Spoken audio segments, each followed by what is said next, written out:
Hello everybody, my name is Tom Burns and welcome to Stand and Deliver Night 2 Watch Along live stream. Hello Tom. Hello, and we're joined by Drone Wrestler / John. The following sponsor has been paid for. We've not got no Brahma tonight, unfortunately he didn't want to join us for night 2, but he'll be back tomorrow for SmackDown, I think that's what he said anyway. So yeah. Right, let's see what's going on in the pre-show. Oh, we got a match. Oh yeah, we've got Drake Maverick and Killian. We've got Drake Maverick and Killian Dane versus Breezango. Oh, this should be an interesting match. So. I was going to say, is that Fandango? Yeah, it is. Yeah. So, while this pre-show is on, I'm not gonna. Well, I'll tell you a little bit about what's going on, but mainly I'm going to talk about. We're going to talk about NXT UK Prelude or Prelude, whatever you want to call it. We're going to talk about that, and we're also going to talk about what's coming up on Stand and Deliver Night 2.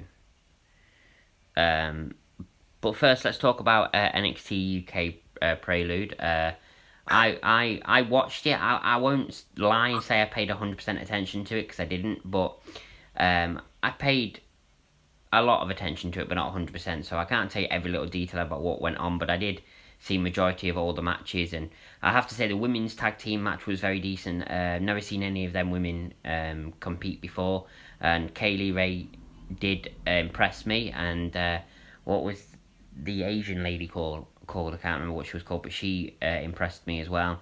And of course, the main event goes without saying.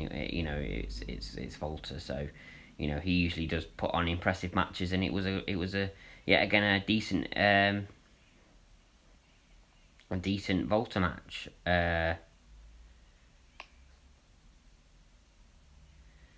So yeah, anyway, anything you want to say about NXT UK Prelude, John?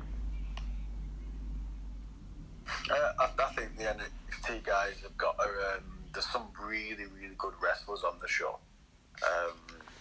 It's just that the product isn't, the production side of it isn't quite as good. But it's obviously to do with money. They obviously spend a lot more money at NXT, normal NXT America, because they've got a main show with it. I mean, they do have the main show on, but it's not as well advertised stuff.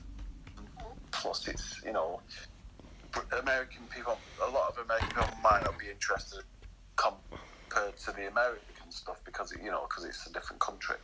Because regardless if we like to admit it or not, there's still a lot of racism in society. And regardless of, it's not all about skin colour always, so it just literally can be about the that's going to be, but yeah, it's not as well. There's a lot of people in the UK watch it, but there'll be people in the UK more people in the UK that watch both NXT and NXT UK than there will be Americans, I believe, that watch both NXT and NXT UK. I believe more of them will watch just good old NXT. Plus, when you've only got so many hours in a week, if you're a WWE fanboy, you watch Raw, NXT, SmackDown, and then every fourth week there's a pay-per-view. You ain't got no time to watch NXT UK. You don't have no time to do that, realistically speaking. And plus, with the Americans, they have the issue of the time thing. And if it's shown at 8 o'clock on the network, what time's that in America? It's like middle of the afternoon for them. So it ain't feasible really unless they're off work. And some will watch it, but numbers-wise, it's just not feasible for them to throw as much money in there. I have been told that the NXT UK guys are on roughly around 30k a year wages. So they're not I don't believe they're spending as much. I believe the NXT roster will be on more than that. Especially your Johnny Garganos and your Adam Cole babies and stuff. whereas the top earners on NXT UK are on 30k. So yeah, it was a good show. I enjoyed it. I never really watch NXT UK. In fact, I never watch NXT UK.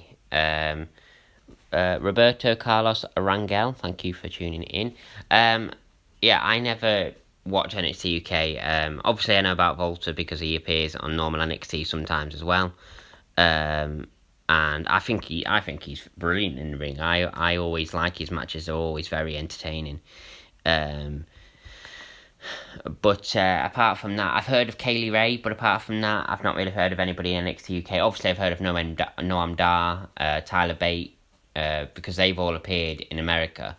But the rest of them I've never heard of. But I did enjoy the show. I mean, it was only an hour long, which I was surprised at. I thought it was like an NXT UK pay-per-view, but it turned out just to be like a normal NXT weekly show, but kind of a bit bigger, like bigger matches on it than usual. But it was decent. I did enjoy it. Brahma says, "Hi, I might join in. I've just got some stuff to do, but I'll keep this on in the background." Well, just let us know, Brahma, because we're on Discord at the moment. If you want to join us, we'll move over into our group on Facebook. So just let us know. You're more than welcome. So yeah, anyway, let's get on to talking about what we've got tonight, and let's get our predictions in. So let me just get the match card up. I know a couple matches that are happening tonight, but there is a few that I don't know. So let's just get this up. I just want to briefly say, while we're talking about NXT, the man in the ring at the moment, Drake Maverick, formerly as the Rockstar Spud. When I first go into wrestling school, he was actually one of the guys who was established, who was doing matches. That's when we say established. I don't think he was in the business that long at that point, just maybe 5 years or something. But he was known as the Rockstar Spud. I don't know if I said that, but yeah, he was one of the guys on the show. It was called, what was the company called? It was, I can't even. 21CW was called the company that I initially started training. The first school I went to was called 21CW, and I had to travel to Preston every week. It was there where I met for the first time the man you saw last, the Grizzled Young Veterans, James Drake, JD. Yeah. JD at this point was like a 13 or 14 big, massive blonde hair. He was a skinny kid with blonde hair. The man you see on NXT now. But he was even then he was flippy and fly. He was obviously training before I even turned up. But he was still very young. And then obviously as the years go on, you improve, and But yeah, that's my little hello, wrestling Ethan. story. And Rockstar Spud was one of the guys doing just to let the other trainees watch, kind of thing, to get a gist of what wrestling's all about. So all the wrestlers, they teach how to bump, how to fall, and so on, how to perform slams and stuff. And then you'd watch matches of the other guys. You'd put the ring together, all as a group. You'd do a few bumps in the ring. They'd do some matches, and then you'd just put the ring down for them. You'd all put the ring down. I mean, obviously, here's the thing. What is really bad in wrestling? Where a lot of the guys who are, let's say, established, they will make guys who put the rings up, and it's, if you go back to, let's say, and sorry, just to interrupt you, Killian Dane and Drake Maverick / Spud won. Predictable, really. They're getting a proper push as a tag team. These two, they'll be tag team champions one day. I believe so. But anyway, sorry, continue what you were saying. Yeah, I was just kind of going off, really. Just going off on it, really. Just, I can't remember what point I was making. It was just going about basically like Rockstar Spud was basically there, and James Drake and these two guys are now on NXT, both of them. Yeah. Jack Gallagher. I later on went to GPW, which was in Manchester, and happened was I actually stopped training. I trained I did probably about 8 training sessions or something, and I stopped training. I can't remember why, and I stopped for about 6 months, and then my friend Ross suggested to me to try this one in Manchester, where we previously gone through under a different company. So I predict Shotzi Blackheart and Emma Moon to win because they've only just got the championships and they've already changed hands once. If you keep changing the tag team championships, like giving them to different tag teams, it kind of diminishes their meaning. So I predict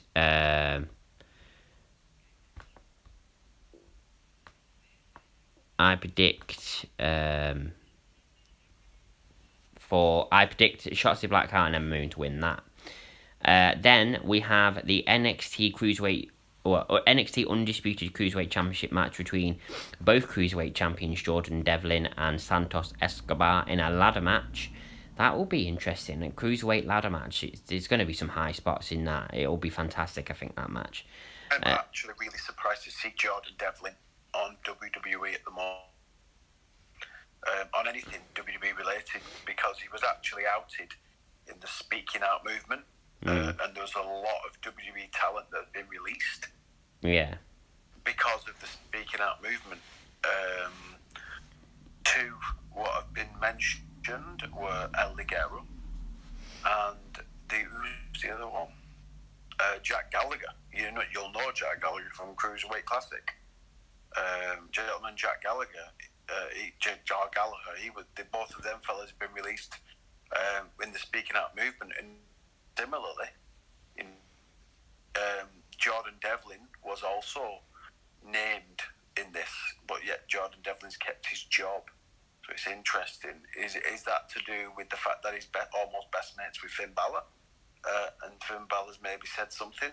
Who knows? Yeah. But it's not. Hey, Lisa Simpson. Yeah. I think it'll be a good match. My prediction for it. I'm gonna say Jordan Devlin to win. I mean, his Cruiserweight Championship reign has kind of been tainted by the fact that he was stuck in the UK. I think his reign could have been a lot better had he been able to be in, maybe defend the title in the UK and then come over to the US whenever he needed to do so and defend it there as well. So I think he'll win. But either way, I think it'll be a great match. Then the next we've got NXT North American Championship match: Johnny Gargano versus Bronson Reed. Of course, this match was made official last night when Bronson Reed won that gauntlet match. I'd like to see Bronson Reed win this match. Do I think he'll win it? It's very difficult to say this one. I'm going to predict Johnny Gargano to retain, but I would like to see Bronson Reed win. I think he deserves a push. I think, his matches that I have seen have been entertaining. So, yeah, I think he should win. Lisa says, how are me and John? We're fine, thank you. So, that's that. Then we move on to what is going to be a very brutal match. And personally, the match that I'm most looking forward to on tonight's show. And that is the unsanctioned match between Adam Cole, baby, and Kyle O'Reilly. I don't believe it's going to be bad. I think the best friends, I think they're going to make love. No. Not war. They absolutely despise each other. They've gone from being in the Undisputed Era for years, being the best of friends, to despising each other. and it will be brutal. I mean, if you have seen what they've done to each other in the build up to this match, it's been brutal, the build up. And it's unsanctioned, so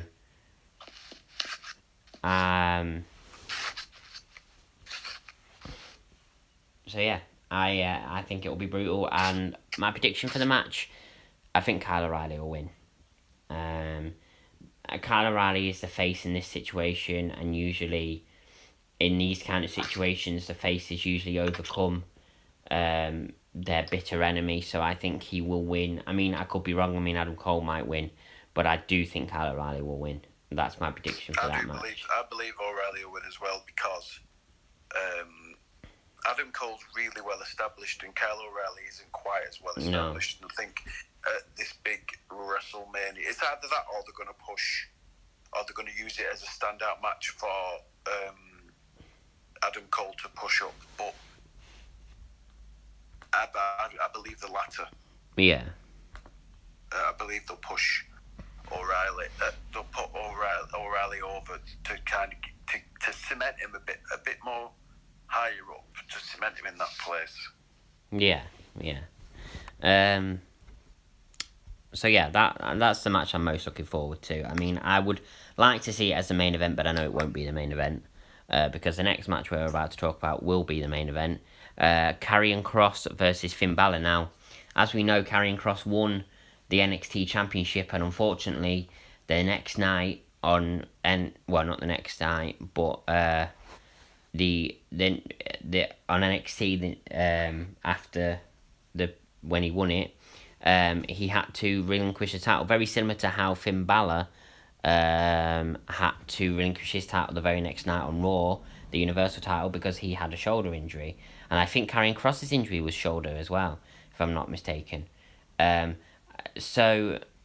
Finn Balor has gone on to win the championship in Karrion Kross's absence, and he's gone on to have such an amazing reign as NXT champion.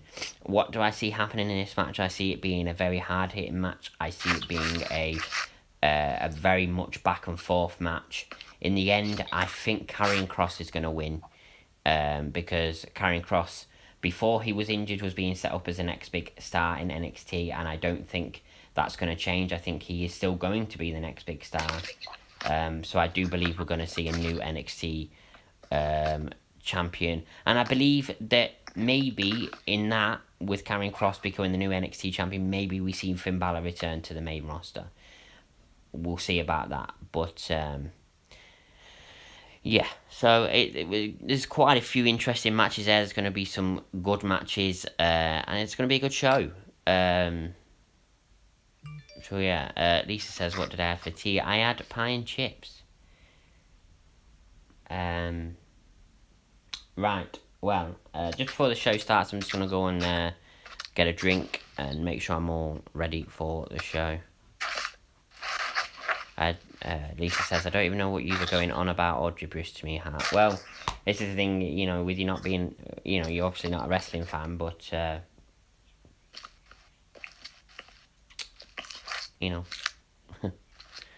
is what it is. Anyway, I'm going to go get a drink and I'll be back for the start of the pay-per-view. Back in a sec.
And I'm back.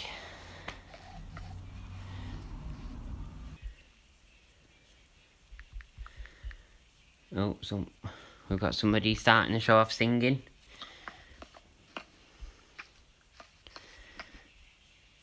Are you there, John? Yes. Okay, John is still here. I've tagged you on Facebook. Alright. What the hell is this song?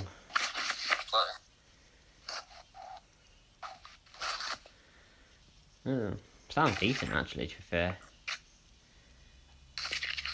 Oh, it's literally a song called Stand and Deliver. I actually quite like the sound of this song.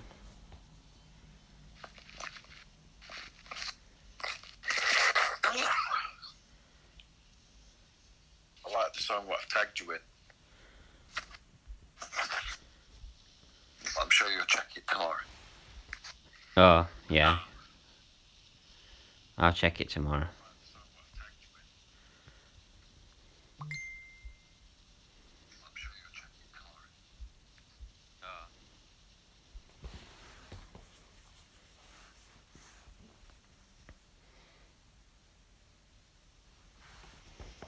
Oh my god. Oh my god. This is like a metal song. The woman singing the song is in the middle of the ring just screaming.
Right. Well, that was an interesting way to start Stand and Deliver.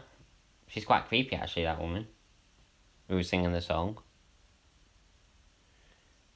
Okay, so we're getting the intro to Stand and Deliver now. I wonder what match we're going to kick off with.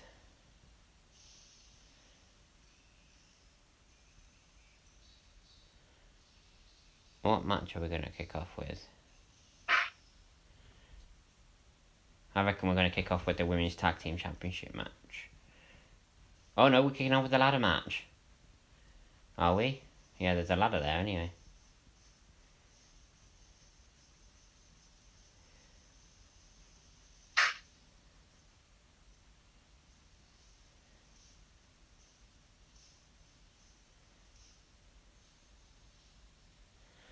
Carlos M. Dionisio and Reina Alvaz, thank you for joining. Yeah, it looks like we're kicking off with the ladder match. Escobar versus Devlin.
Wow.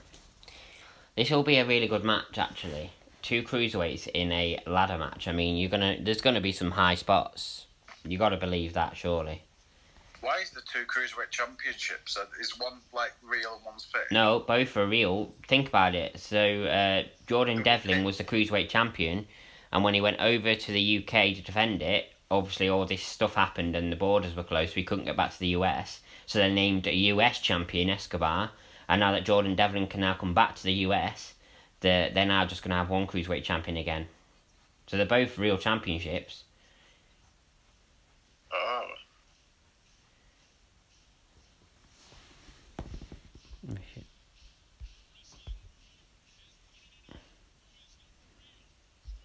Devlin.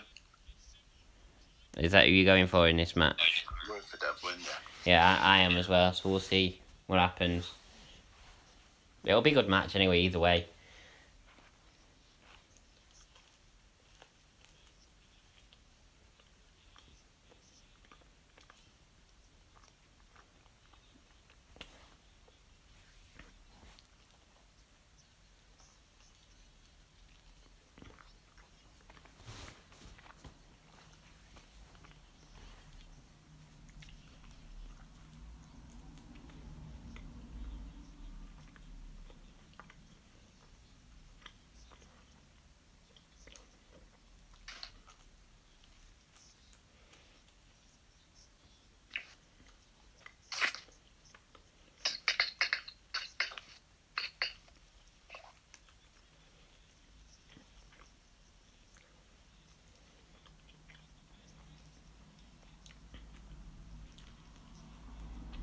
Well, match has started off very back and forth.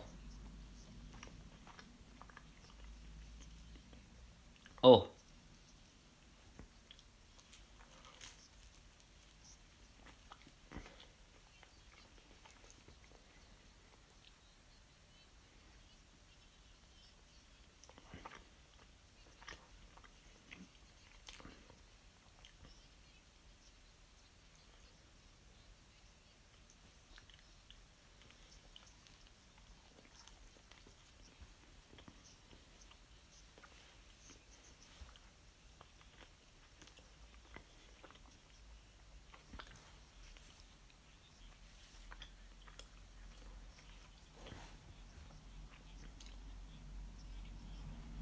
Moonsault to the outside. What a move.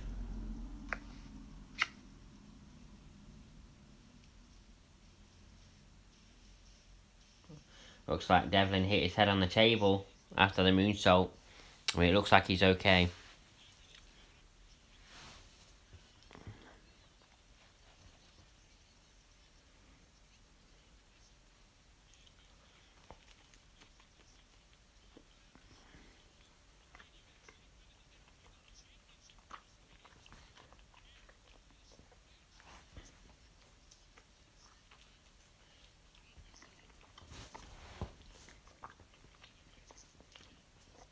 So, first ladder being introduced into the match.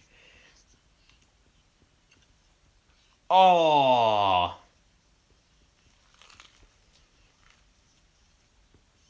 Escobar gets a face full of ladder.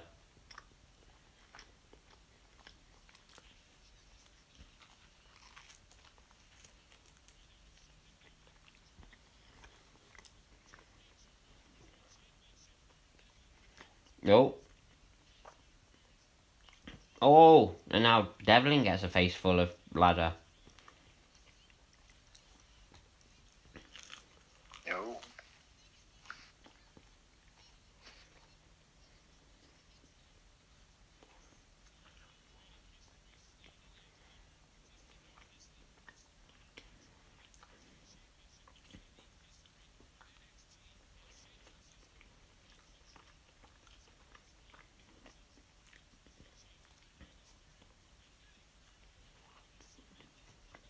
Oh, oh, oh.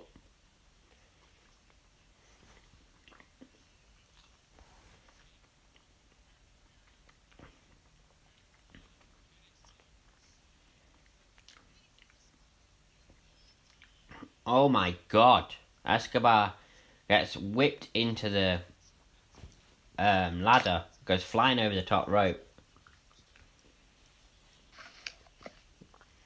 It was a nice spot, that.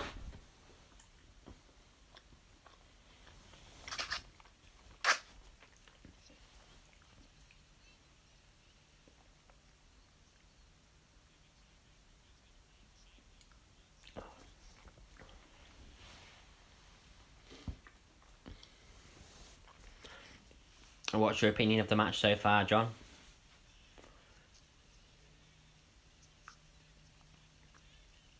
John? Hello?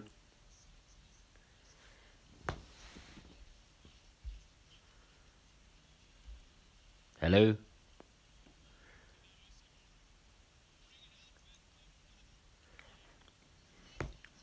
Okay.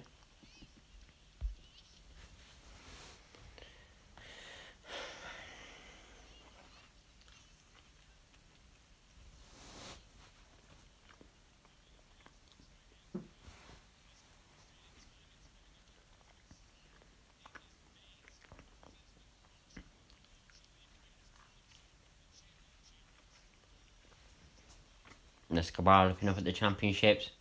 Who's going to try and climb the ladder?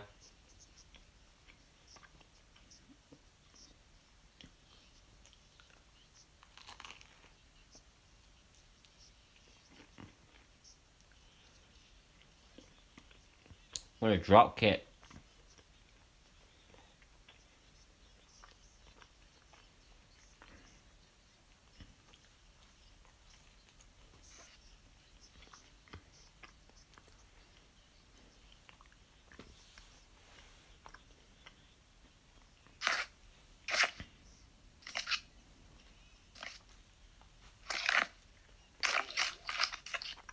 Hello?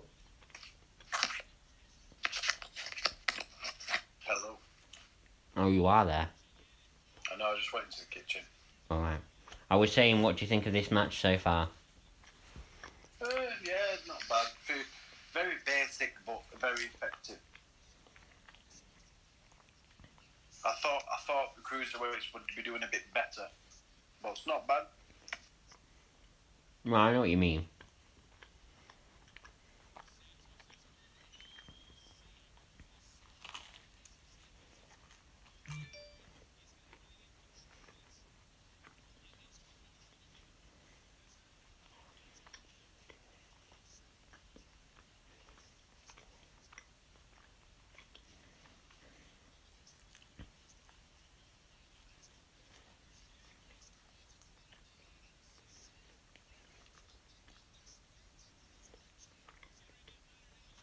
Escobar trying to climb the ladder. Devlin stopping him. Oh! What a boot to the face.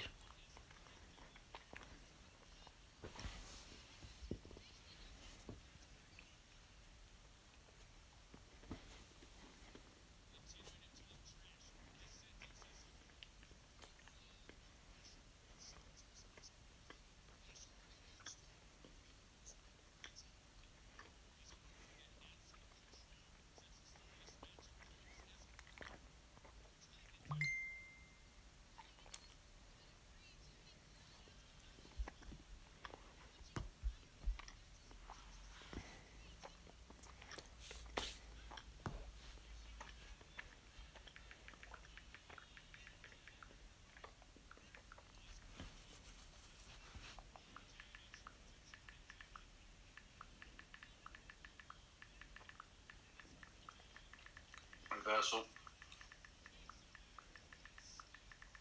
You're right.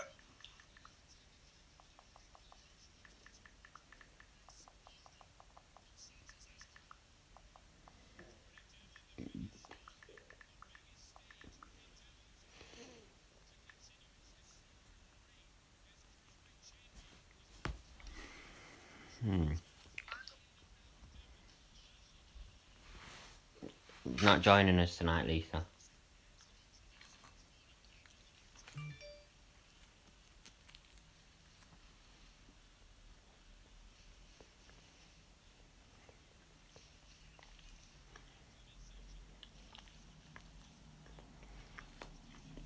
Oh, Devlin gets slingshotted into the ladder, but manages to... Oh, what a DDT. Yeah, he managed to stay on the ladder, and he was climbing it. and then just jumped off and did a tornado DDT. Great spot.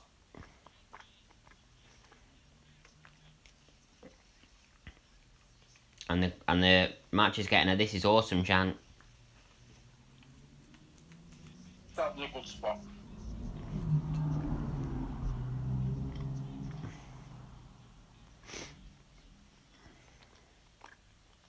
I mean, here's the thing: the sky's the limit with spots. Oh. Do anything you want, provided you can both do it. Yeah. And then you've just got to hope that the guy's good enough with timing.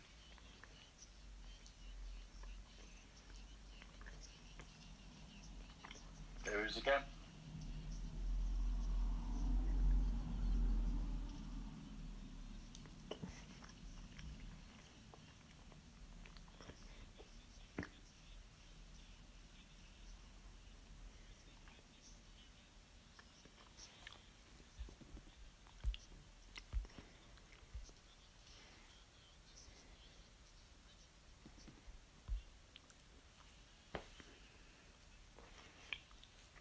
I mean, to be fair, this match has been a lot of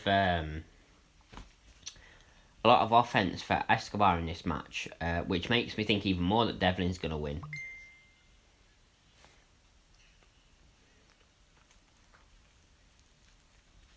Totally possible.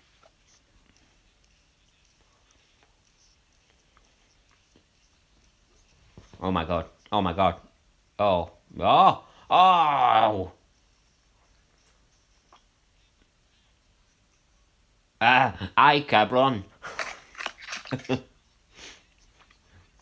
So Escobar just went back first onto the ladder, and then he's like, "Ay, cabron," whatever that means. And it probably means fucking hell.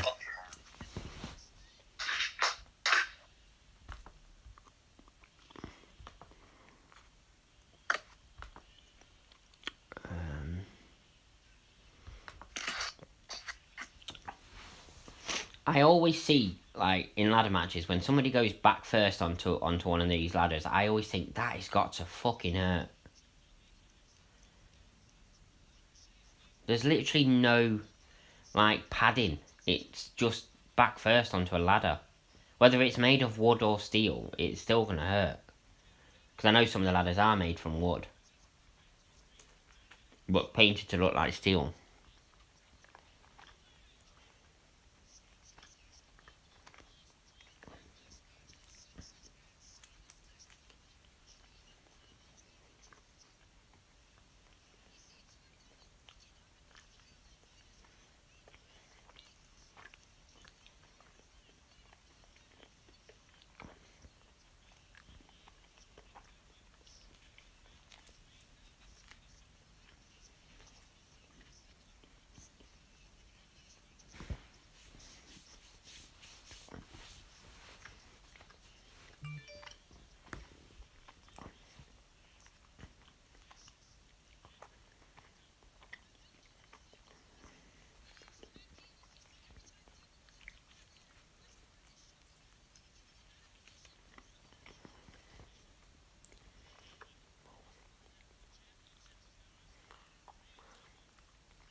What is Jordan gonna do here? Oh. Oh my god. Moonsault. What a moonsault from the top of the ladder. That has got to hurt. Ladder's going to fall on. Oh, no, it's not. Eh? I thought the ladder was going to fall. Right.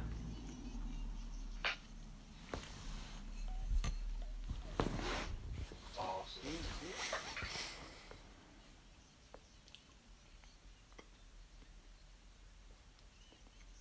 That is such a nice looking moonsault.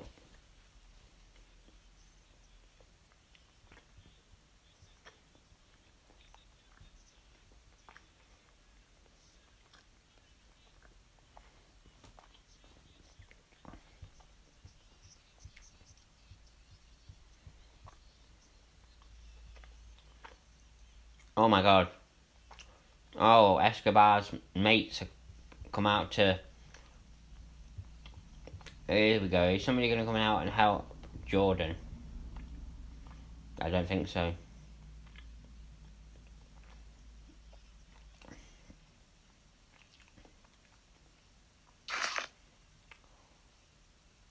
Who are these cronies? They're Escobar's mates. Nice.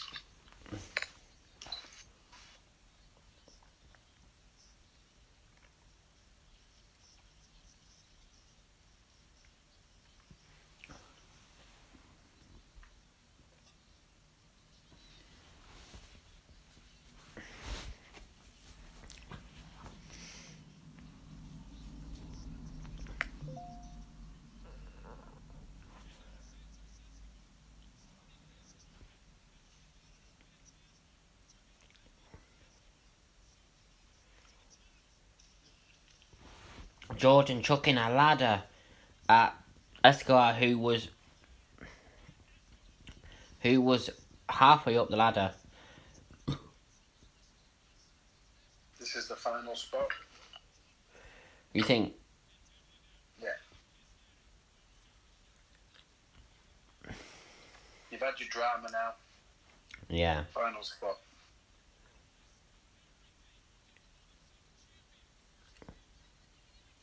And listen to the commentators as well. They're almost shouting. It's definitely toward the end of the match. Oh my god. Oh, what a move.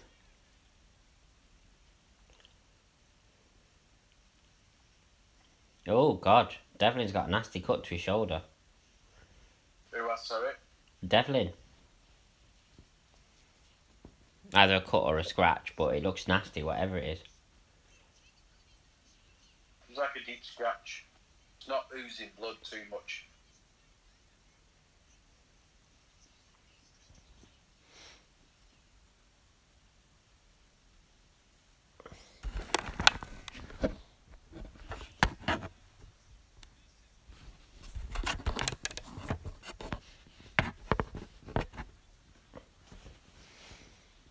There we go, Jordan. Climbing up the ladder. Now it's getting up. He just called something to him.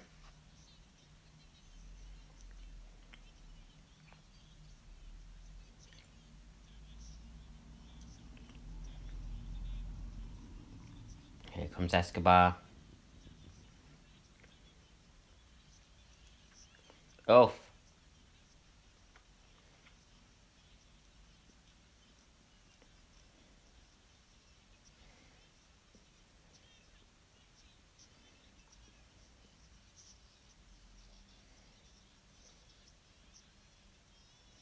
Oh my god. That's a nasty spot, that. Devlin gets headbutted off the top of the ladder, goes through another ladder, and there's no way he's getting up. Escobar's won this, surely. Yeah, I think so.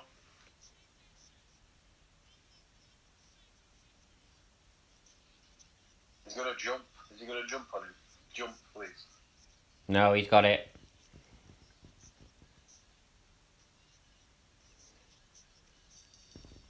I mean, I don't agree with that result. I don't think he should have won, but maybe they have bigger plans for Jordan Devlin, who knows?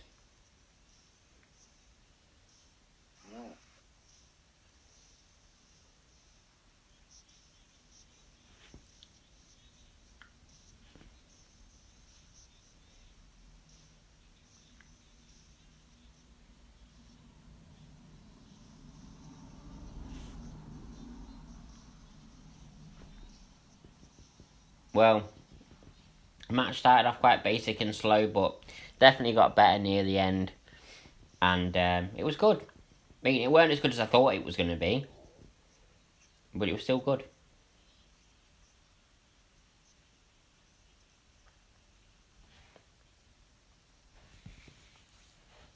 Some great spots and great bumps.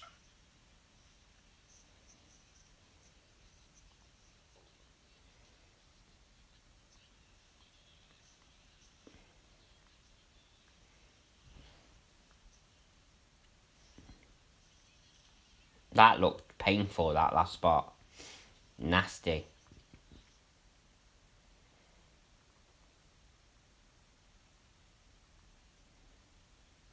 But did you see, near the end of that match, before he went to grab the title, he looked back down at Jordan like with like a concerned face?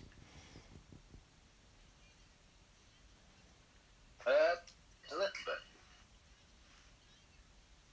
Because he went to grab it and then he pulled his hand away and then he looked at Jordan and he looked a bit concerned.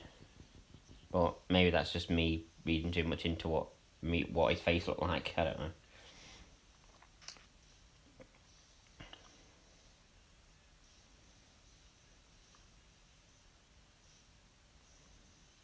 But Jordan will get a rematch. He'll be able to claim that he would have won the match if it hadn't been for Escobar's cronies.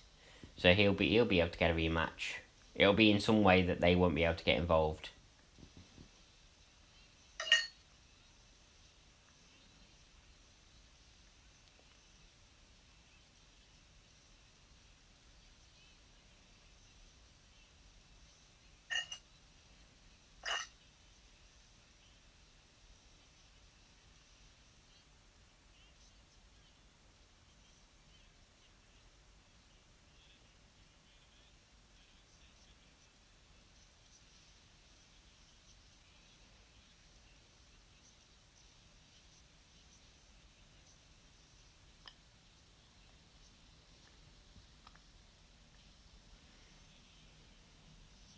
Okay, so we're getting the Women's Tag Team Championship. Candice LeRae, that was her name. That I couldn't think of her name. John Gargano's wife.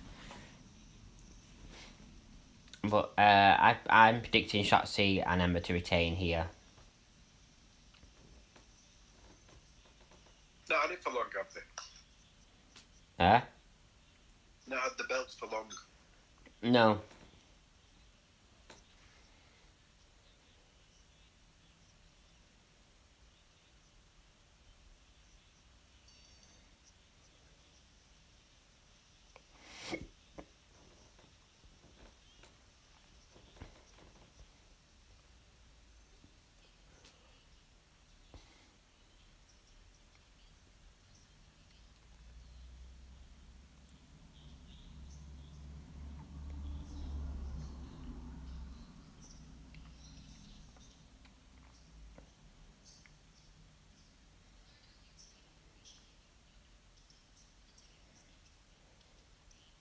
Yeah, see, there you are.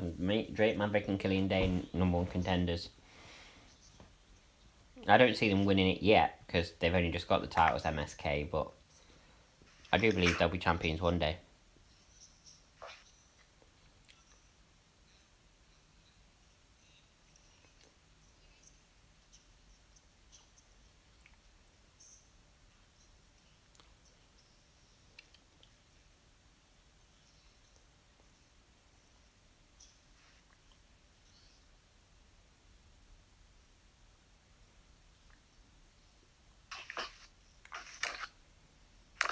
Can we bring Brodus Clay back, please?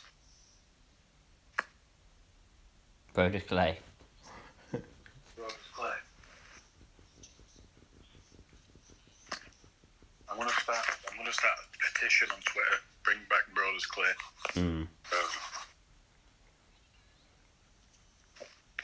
The Funkasaurus.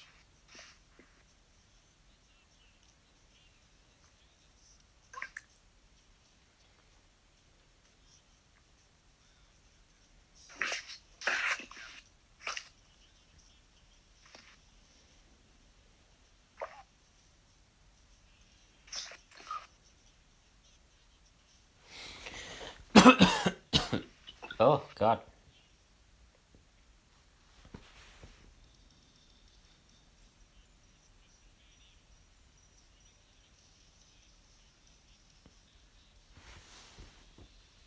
Brahma says, please never bring back Brodus Clay. Yeah, Brahma hates Brodus Clay. Not a big fan of him at all. Bring him back. Honestly, this is your Chippy on a pole match is going to get real personal. Somebody call my mum. I'm not even joking. I'm gonna spy bust through the chips.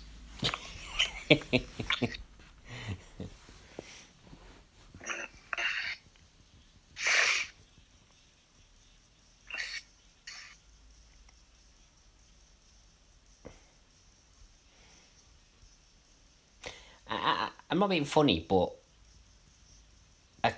the way, like, could they not come up with a better name?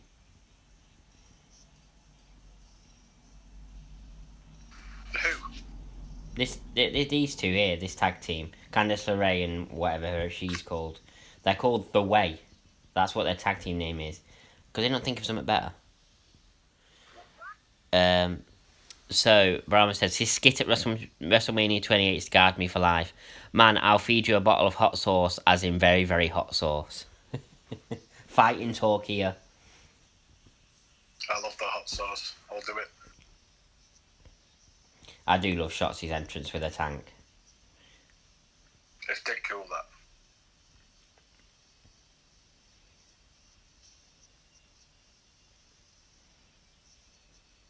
She's fighting something.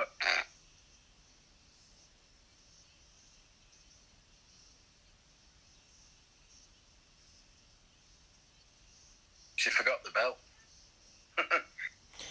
Yeah, as you do when you're champions, you just forget the belts. He said, Brahma says, and then put vinegar in your eyes. By hot sauce, we mean chili sauce, folks. Yeah, we kind of figured that out.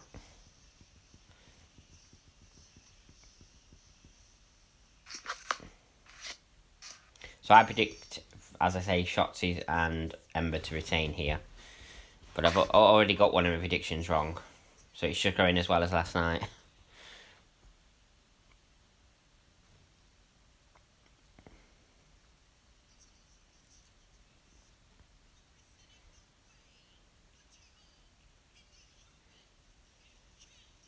Indy Hartwell, she's called. They're both pretty hot. No, I don't really like the look of that Indy. A couple of wrestling moves. I don't really like the look of that Indy. Suppose you'd rather have Ember Moon. No, not really. I don't like Ember Moon. I like Ember Moon in the ring. I'm a fan of her, but not in that way. Shotzi, she's alright. I think you like bananas better.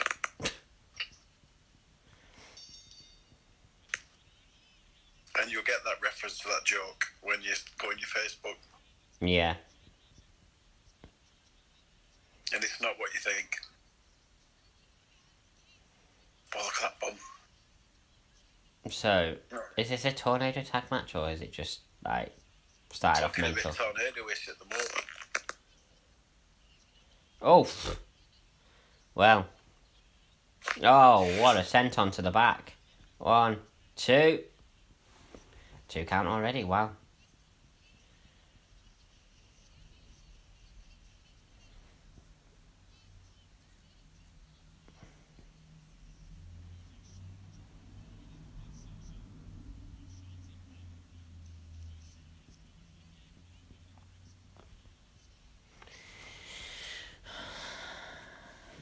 Lisa says, how old are you guys? Well, I'm 29. I'll leave it to John. I'm 32. Yeah. Okay. I had about 20 years on that. No, I'm joking.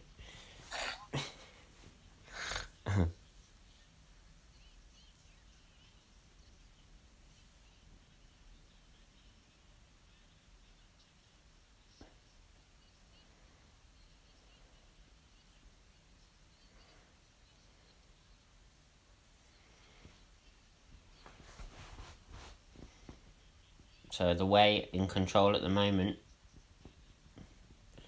Shotzi's in the ring. What a snap net breaker there. 2. God. Shotzi's got so many tattoos, like literally covered. Both her arms are covered. Stomach, chest. She's not got one on her lower back though. Surprisingly enough. I don't think she's got one on her upper back either. Wow. Just all down her front.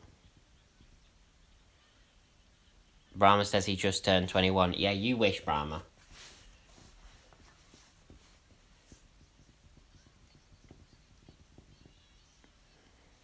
If you want a banana.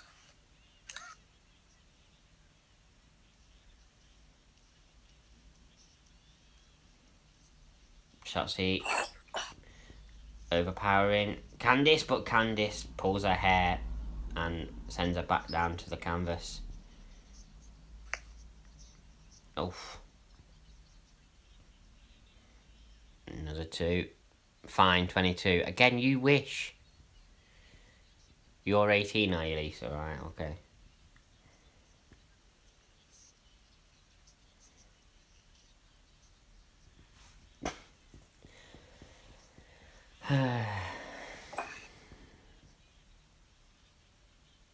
Older the better, alright.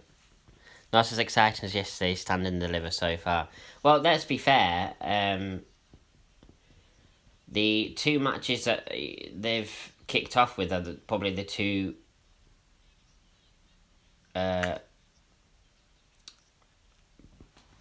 probably the 2 least interesting matches. So they're getting them 2 out of the way first, and then obviously you go on to Johnny Gargano's match and Adam Cole and Kyle O'Reilly and Karrion Kross and Finn Balor. So they're obviously leaving the best matches until later on, and I'm fine with that. I'm fine with having good match after good match after good match.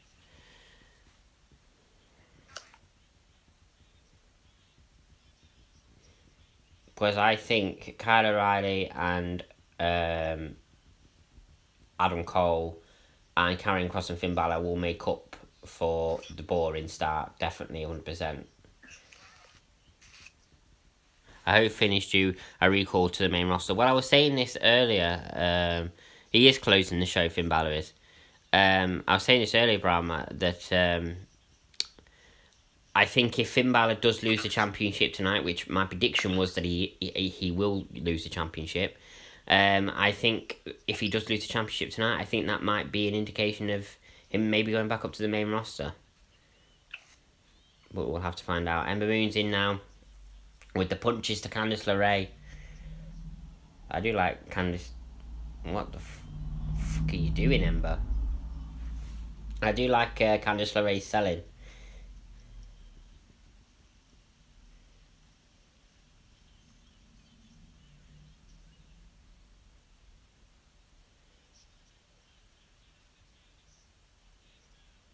Eclipse. And we go for the Eclipse. Yeah, I think the main roster needs a bit of a shake-up post-WrestleMania. I think so as well, yeah.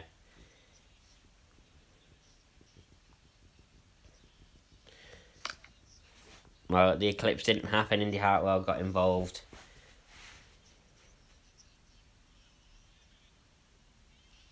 Oh, Blackheart pulling Indy Hartwell off the top rope.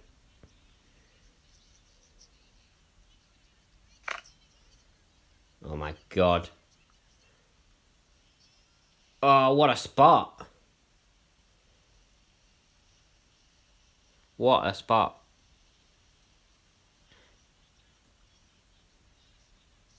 I wouldn't rule out the possibility of another draft taking place. Well, usually there is a draft, isn't there, after WrestleMania? Usually around about that kind of time, there's usually a draft, because they do 2 drafts a year now, don't they? The last couple of years, I think they've done 2 drafts. Then one in October and one after WrestleMania. So I believe there will be a draft. I mean, it's not been announced, but I think it will happen.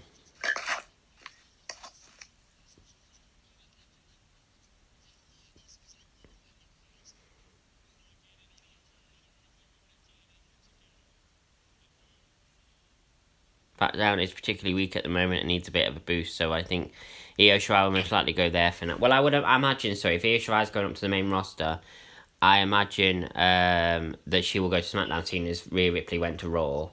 And as far as Finn Balor, yeah, I think he should go to SmackDown as well, because has Finn Balor actually ever been on SmackDown? Because I believe on the main roster, I think he was only ever on Raw, if I'm not mistaken. So it'd be good to see him on SmackDown, actually.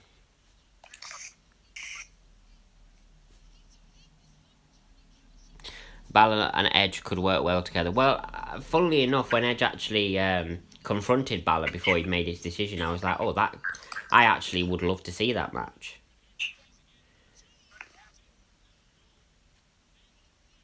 I think he was on SmackDown. Was he? I don't remember.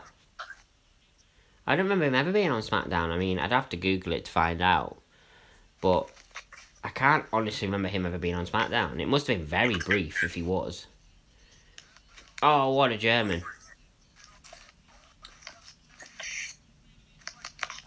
Ember Moon's back in.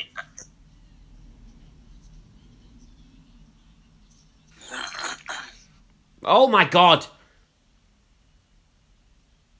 That was a botch. That was a botch from Candice and Indy there. They didn't catch Shotzi, and Shotzi just went flying into the ground. I mean, watch this replay. That she's lucky she's moving. Oh, they didn't catch her. They fucked up. That is so dangerous. Shotzi is lucky not to be hurt. She's used to it. Like, in that situation, your opponents are supposed to catch you, like they just did with Ember. They're supposed to catch you. But they didn't with Shotzi. They completely fucked up, and Shotzi could have been really hurt. Luckily, she's not. Oh, what a move. That has to be it. How did she kick out? Maybe that's a potential storyline. Edwin's better and then Finn Balor comes... Well, possibly. Nice to know, Lisa. I don't know how Candice LeRae kicked out of that move. That was a beautiful double team move. It looked like a double team finishing move. I don't know how she kicked out. Oh, Shotzi gets rolled up. 2. No. Oh, what a super kick. This match has actually picked up. It's actually been alright.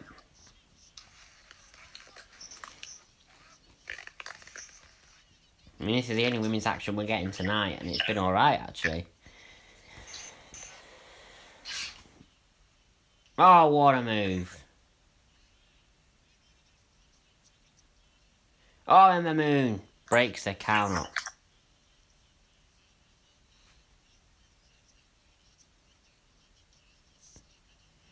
Oh.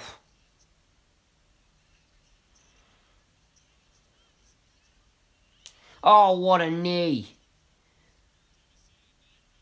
I really do like Candice LeRae selling. Oh. What an insecurity. Oh, here we go. Double eclipse. Is it going to be a double eclipse?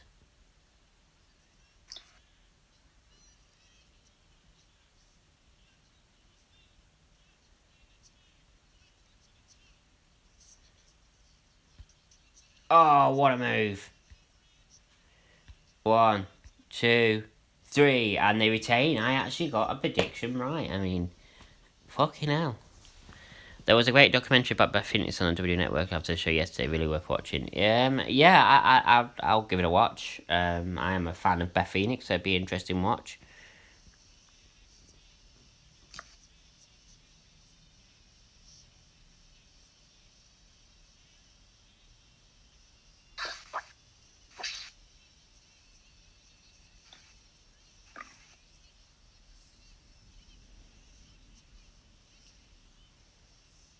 That was actually... I actually really enjoyed that match. Once it got going, I actually really enjoyed it. To say it's one of the matches that I was least hyped about, I actually really enjoyed it.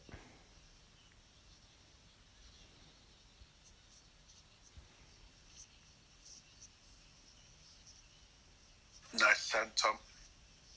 Nice senton. Alright.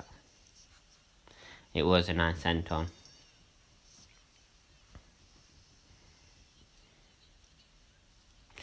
Tom and John, if you both had to pick just one female wrestler as the GOAT, who would you pick? For me, it's Beth Phoenix. It's a good question. I do love Beth Phoenix. I am a big fan of Beth Phoenix. She's great. I don't know about GOAT of all time, but she'd be up there.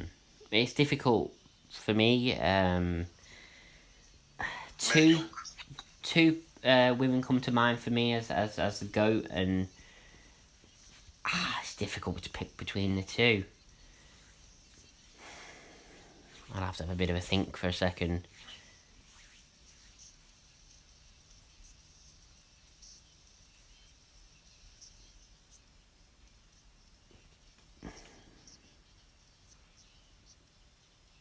I know I can only pick one. That's why I'm trying to think of one. Who would you say, John? As who would you pick as the GOAT? I don't know. You don't know. I don't really think there is one. You don't think there is a GOAT?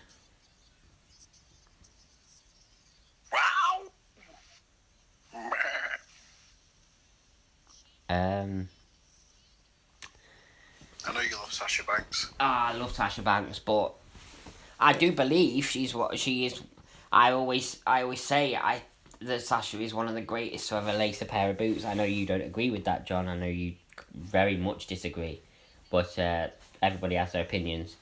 But no, I wouldn't. Sasha wasn't one of the two that I was thinking of. I think I've made my decision. I think if I had to pick one out of the two that I'm thinking of, I think one that just edges it for me as the GOAT. And yes, she didn't have a very long career, but I would say Paige. Paige was awesome, but yeah, I don't know about GOAT. She was awesome. Oh, John, that's a cop out and a half long. NXT moves to Tuesday, starting next Tuesday.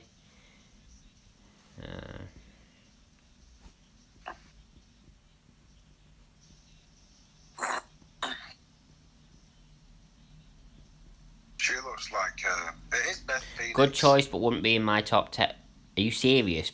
Paige wouldn't be in your top 10. I mean, you have to think about who. I mean, it's not this list is not about. Well, I suppose it is about who you like, but you've got to try and think of who is. If you think about how they were in the ring, how they are all round, like different things like on the mic, in the ring, able to get the crowd behind them. You know what I mean? Or if they're a heel, how they get the crowd to massively boo them. You've got to take all these different things into consideration. You could if you can have a top 10 female wrestlers that you like, but if you're saying about the GOAT, then you have to really think about it realistically and not just about who you like.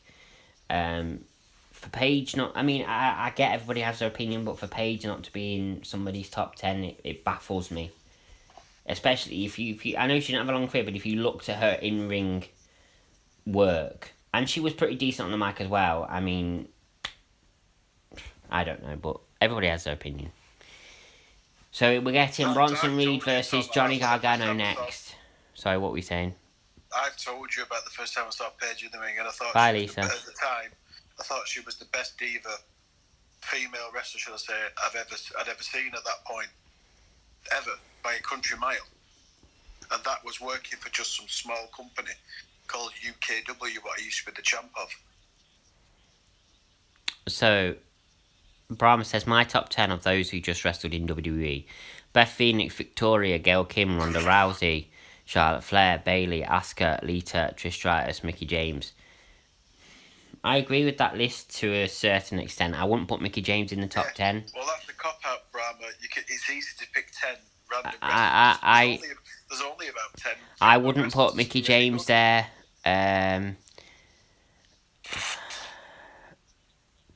I wouldn't put Bayley in there.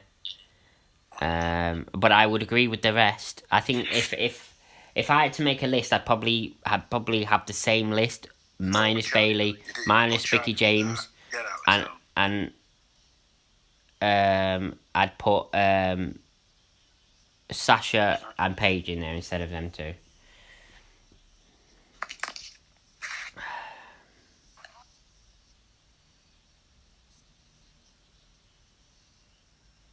Actually, I'd replace Bayley with Natalya. See, I wouldn't even have Natalya in there either. I've never rated Natalya.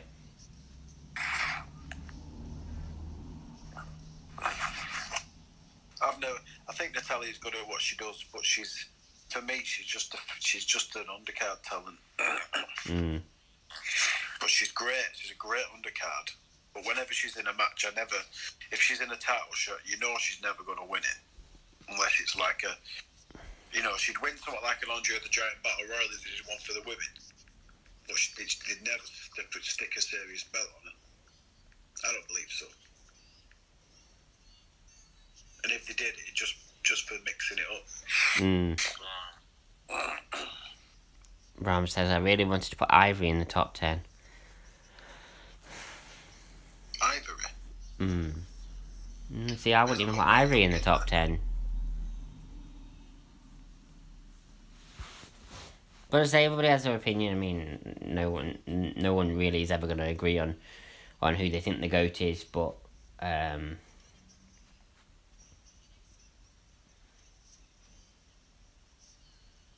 representing the way.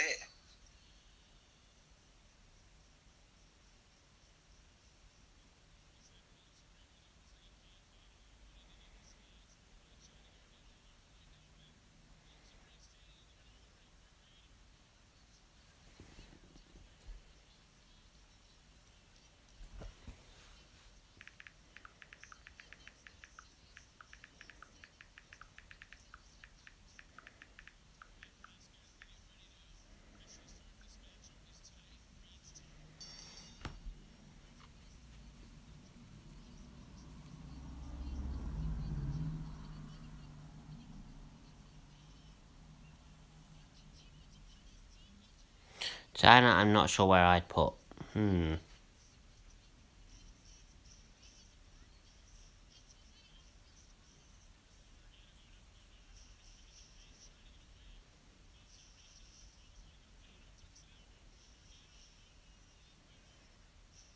Oh, a cartwheel from the big man.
So, Bronson Reed has been in control so far.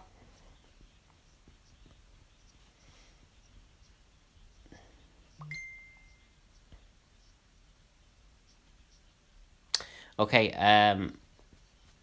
John? Hello.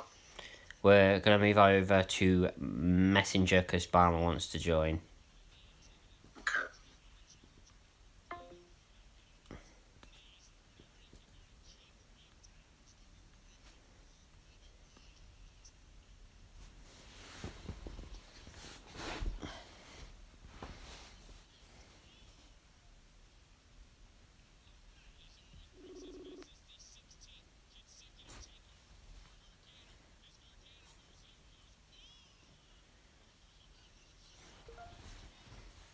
Hello? Hello?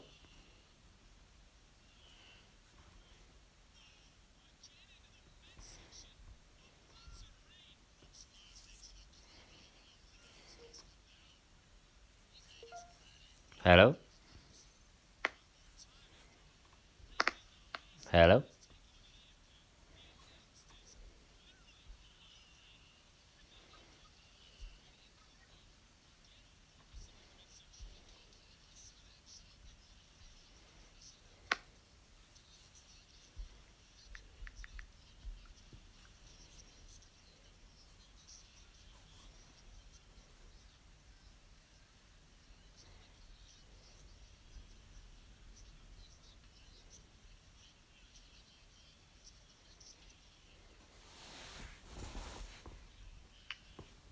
So this has been an okay match so far. Hello, can you hear me? Hello? Yeah, I can hear you. Hello? Hello, can you hear me? Hello? Hello, can you hear me? Yeah, can you hear me? I can hear you. Yeah, there we go. We're sorted. Somebody call my mama. I didn't hear that, but I'll assume it was something clean. Yes.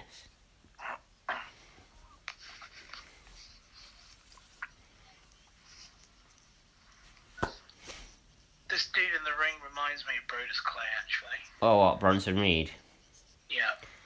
Yeah, I can understand why. There is similarities. Is that why we talked about Brodus Clay in the first place? No, John saw something on online or something like that saying bring back Brodus Clay. Oh, man, that's... Man, I'm trying to think of a comparison to sum up how much I don't like Brodus Clay. Well, it's not that I don't like Brodus Clay as a human being, and that the gimmick and everything about it.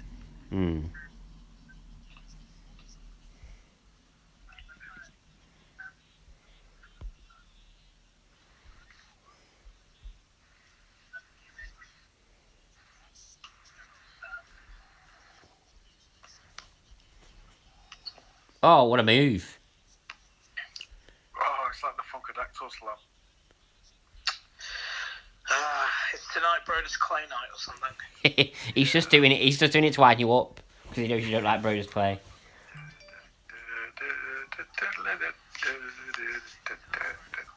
Honestly, this Chippy on a pole match is going to get so personal. Oh, absolutely. Spine buster do a portion of chips. In fact, no, we're gonna have a fish match, fish on a table match. Fish on a table. The first person to go through the table with the fish on it, the battered fish, and snaps the battered fish is a loser. No, I said we've got to have a chippy match, so we'll just hire out a chippy somewhere in Manchester, and it'll be like, instead of the boneyard match, it's just a chippy match. Yeah. There's only so far we can go though without. But that means we have to serve customers at the same time, because we can't leave customers hungry, can we? I can. Why don't we have a deep fat fryer inferno match?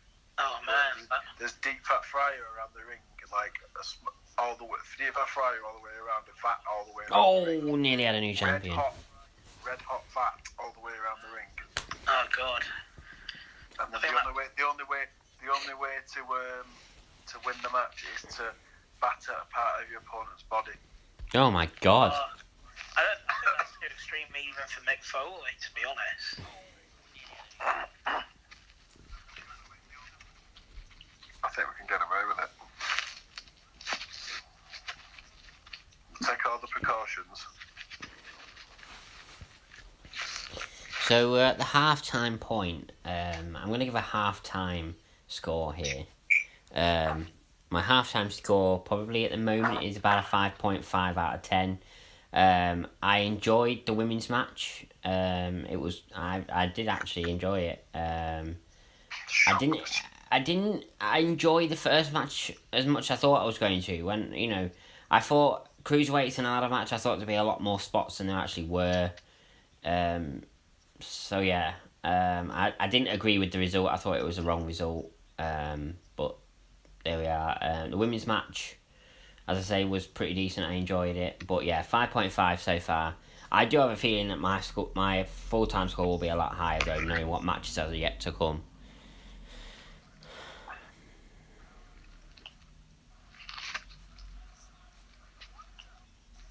I mean, I don't know if either of you want to give a half-time score. I think I'll stick with a 5 out of 10.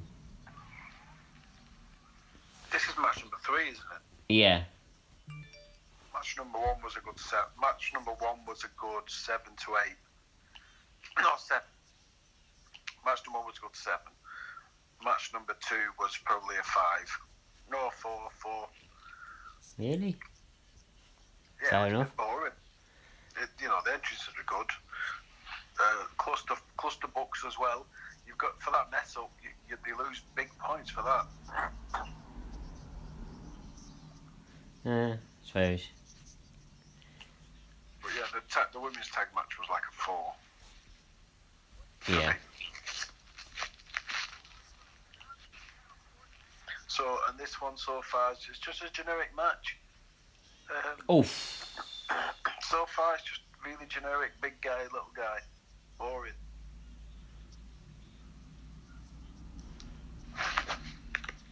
Good. You can tell a good story, big guy, little guy, but it's just generic stuff. There's nothing. Yeah, Like he moves great for a big guy. he does. Oh my god, what a move!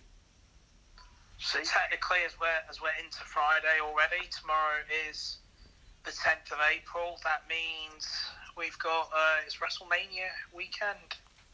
Yeah, and of course, later on today, technically now, we have WrestleMania edition of SmackDown. We do.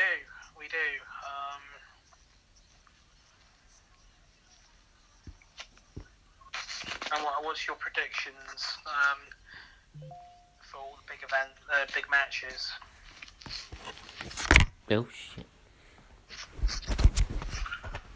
which big matches? Are there any big matches at WrestleMania?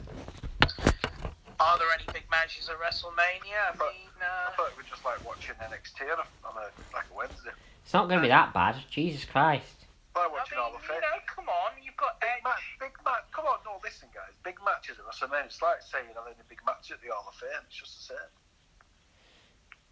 You know, you got Edge returning to. Oh no, he did. He was at WrestleMania last year. But I mean, Edge in the main event of a WrestleMania since. That's not a big match. When did he main event WrestleMania last? WrestleMania 24.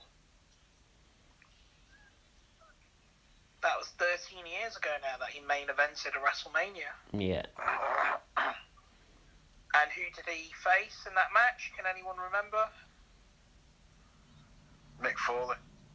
Nope. Dude, they had the hardcore match. Not at WrestleMania 24. Oh, that was 22, weren't it? 24, you went against The Undertaker, didn't he? He did. He sure did. And, yeah. Well, Undertaker obviously won. I think we know what the result was. Yeah, obviously, yeah.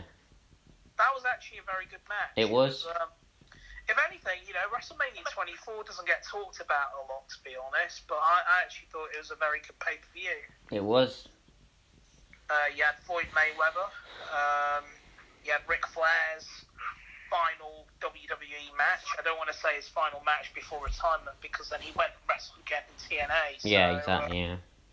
But, you know, for all intents and purposes, that was actually a very, very good match. I was surprised by how good a match Ric Flair put on that night.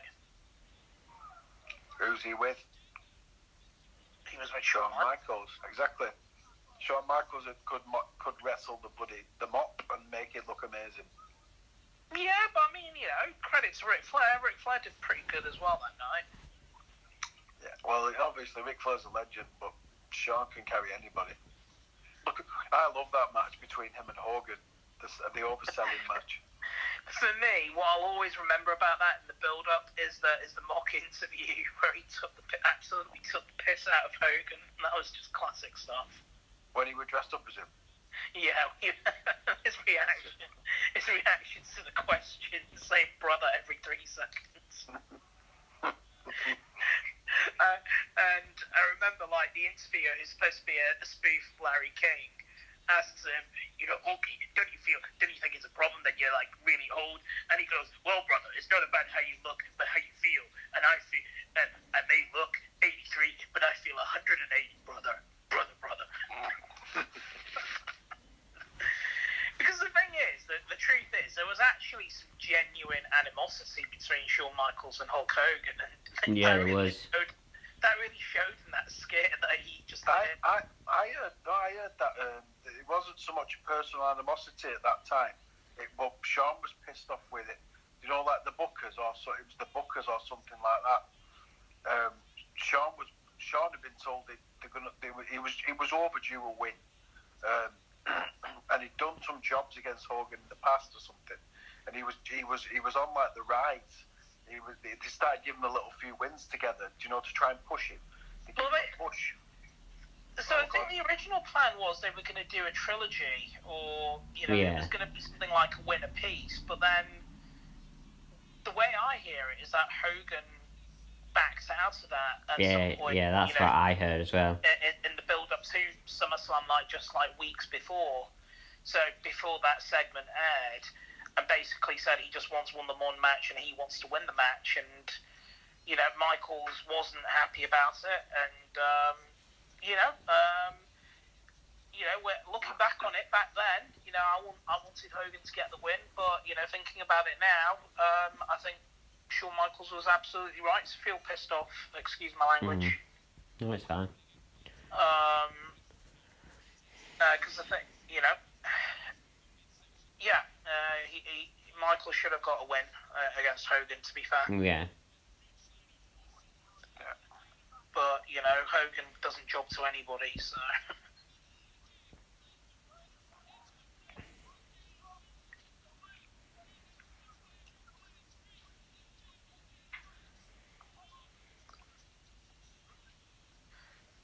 But I was saying I was saying before, I thought Hogan's speech at the Hall of Fame the other day was just a bit cringeworthy in the sense that he shamelessly tried to plug his beach store.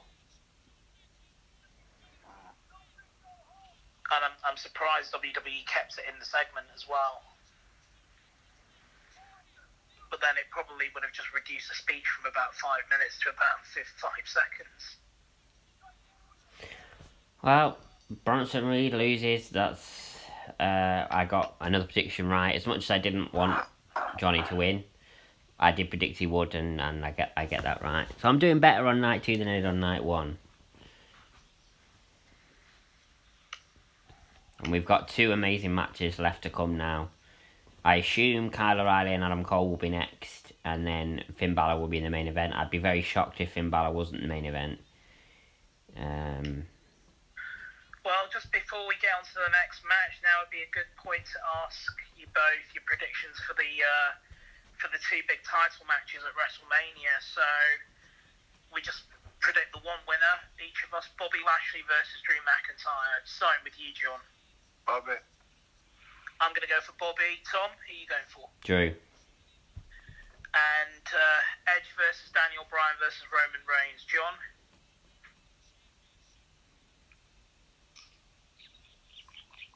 I don't know. You don't? Oh, you got to give an answer. I'm just going to go Edge because it's the big story, isn't it? Yeah, I think Edge. I can't see any other winner. Tom? Edge. And then the women's title match is Asuka and Rhea Ripley. I'm going Asuka. How long's she been the champ for? Oh, nearly a year now. Nearly a year, yeah. Next pay-per-view is Money in the Bank, isn't it? Yeah. So, about a year now.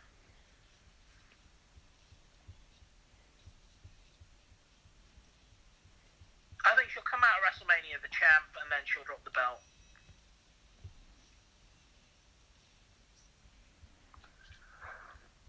Possibly. Fiend versus Randy Orton. Oh, no. You didn't give me your prediction for Asuka or Rhea Ripley. Ripley. Tom? Ripley. Fiend versus Randy Orton, the Fiend. The Fiend's due to win. Yeah. It's a feud that's still got some way to go. It'd be very unlikely that the Fiend would come back and lose again. So yeah, the Fiend for me. Yeah, there's still some way to go in that feud.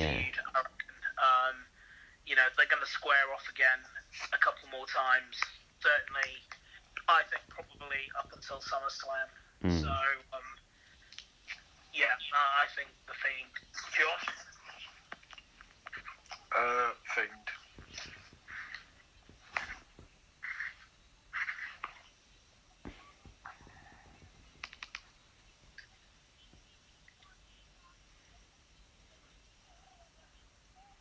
Yeah, it looks like we're getting Adam Cole, Kyle O'Reilly next.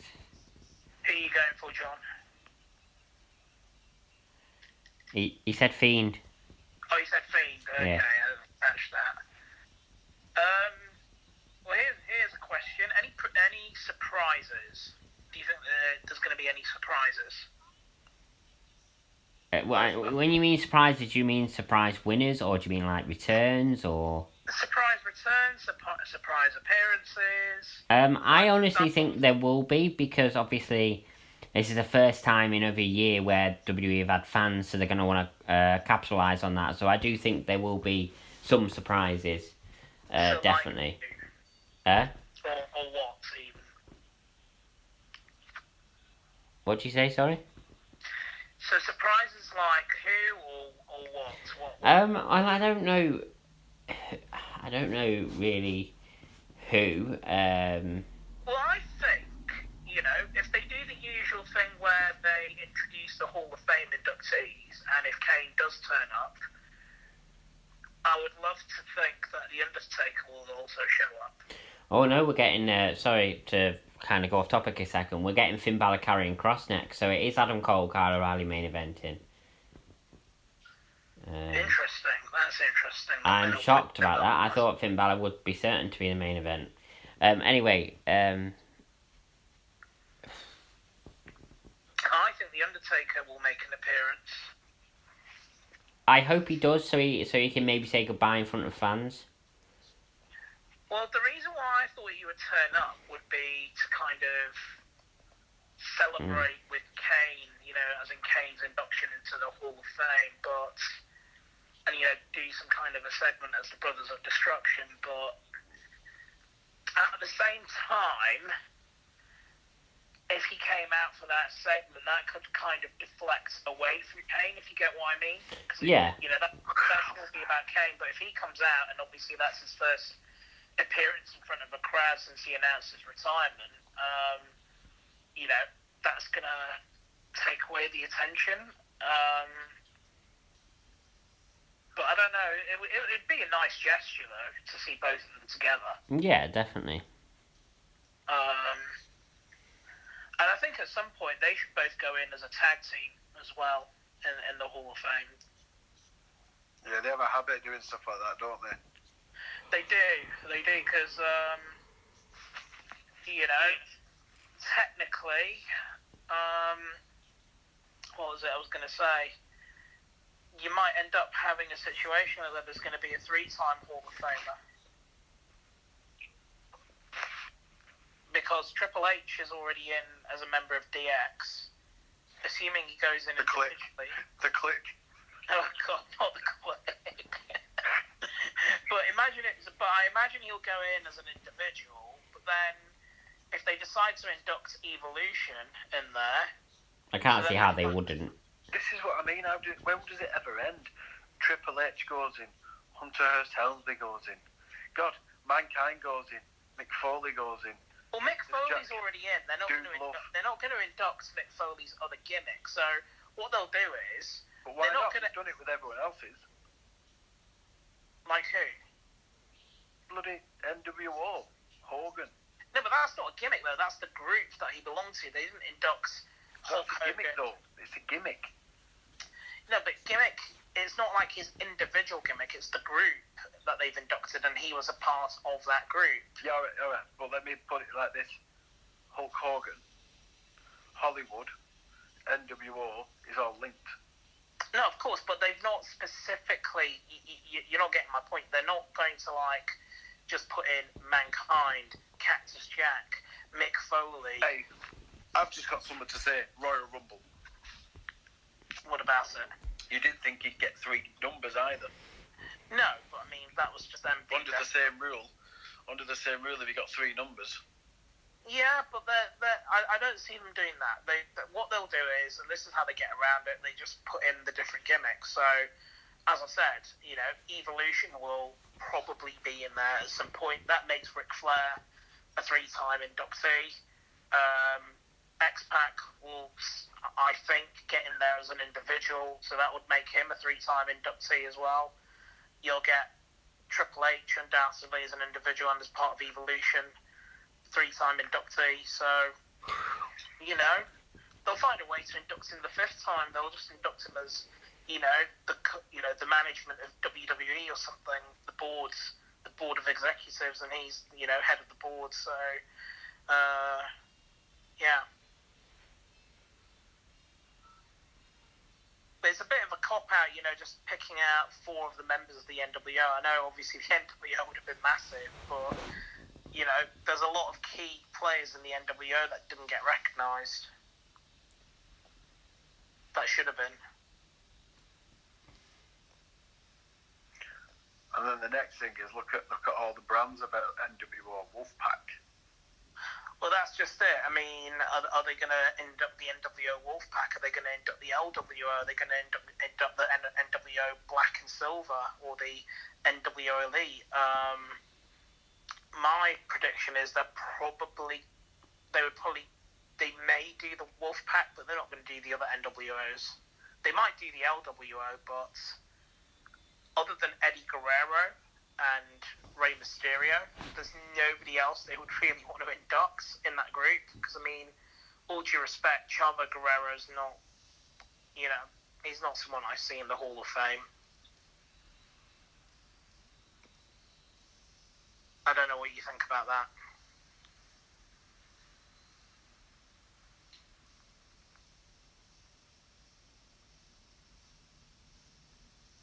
Hello, guys? Yeah, we're still here. No, I was just saying, I don't see them inducting the LWO because other than Eddie and Ray, there's nobody who was involved with the LWO who I think WWE would consider Hall of Fame worthy.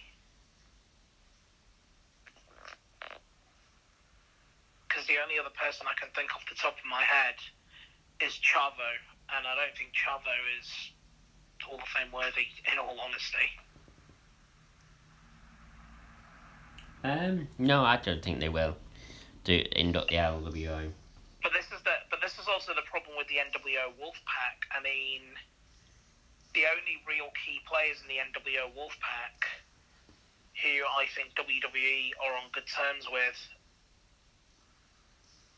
or would want to see in the Hall of Fame are Sting, Kevin Nash, and Scott Hall. Supposedly they don't have a decent relationship with Lex Luger, so I don't see them wanting to induct Lex Luger. I think he tried to sue him or something. Yeah, that's a bit of a strange one because he was working with them for some time in the as part of the wellness program, and even putting Randy Savage in there as well. There was a bit of controversy with that behind the scenes. Because that's one that's kind of been overlooked in all of this, because I'm sure you both remember, John, you'll remember as well, Randy Savage was part of both the NWO Black and White and the NWO Wolfpack. Yeah. And he didn't get a mention at all, which I thought was really disappointing. Mr. Perfect, Kurt Hennig, didn't even get a mention, and he was a big part of the NWO Black and White. Rick Rude. Like you said, it was huge. There's a lot. Why wasn't the Big Show in it? Yeah, of course. Big Show was a key part of the NWO Black and White. And he didn't even get mentioned. So, it's a bit ridiculous. And, why did X-Pac get inducted in it, to be honest? He was only there briefly at the beginning when the NWO was formed before he decided to jump ship back to the WWE and join DX, competing against, DX was created to kind of compete against the NWO, and I just thought it was bizarre that he should be in it. Nash, Hall, and Hogan, I can understand. They were the 3 founding members, so they were the 3 original members. But what's X-Pac got to do with it? Nothing really. I don't. No.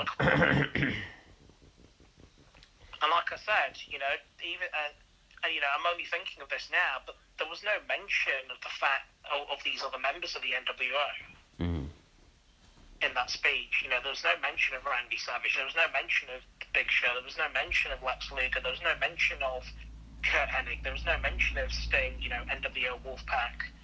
And technically, they did make a Wolfpack reference as well. So, I think WWE viewed the NWO and the NWO Wolfpack as both one and the same. I don't know what you think of that, John. The view of one of the set? Well, yeah, because they made references to the Wolfpack in their speech. I didn't hear that. Well, he was talking about the Wolfpack gesture and everything. Kevin Nash saying the thing that makes me proudest the most of the NWO is when you get kids who weren't even around at the time of the NWO coming up to me and doing the Wolfpack gesture. Oh. Do you remember that? Yeah, I remember saying that, yeah.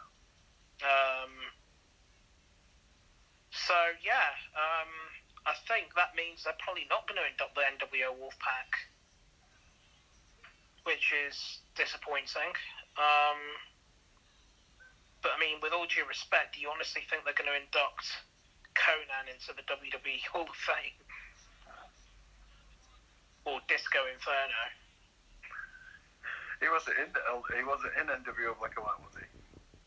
He was in the NWO Wolfpack, Disco Inferno, yeah. Black and Red said, oh no, Disco.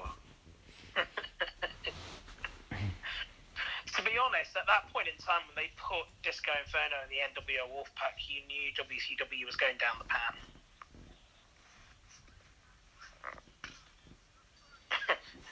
He had no business being involved in that. Did you used to watch Nitro back in the day, John?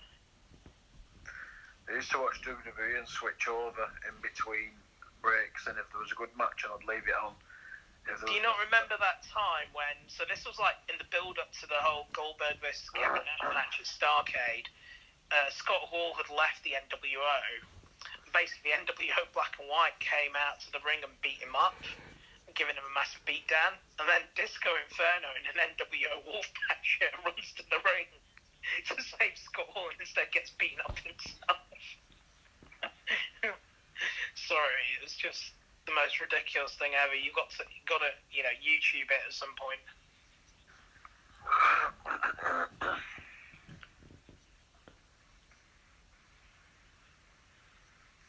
I mean, I'm trying to think of an analogy here to kind of compare it to, or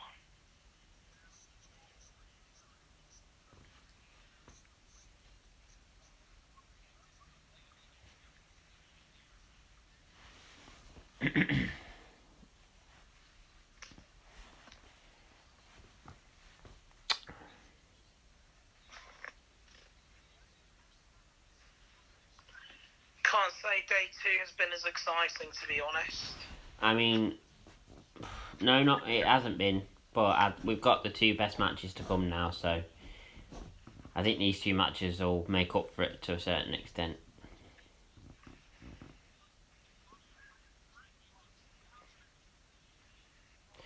So I predicted that Karrion Kross would win this.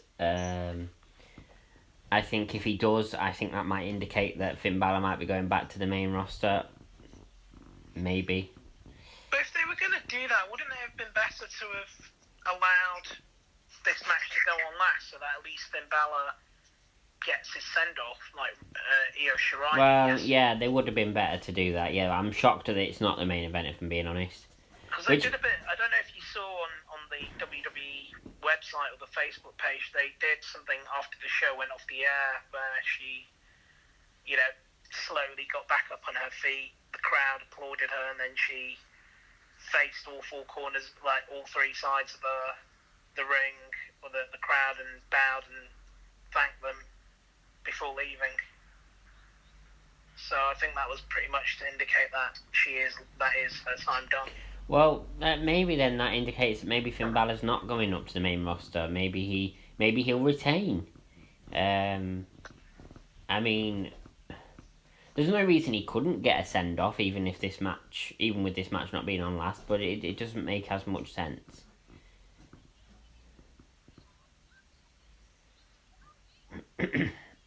We shall see.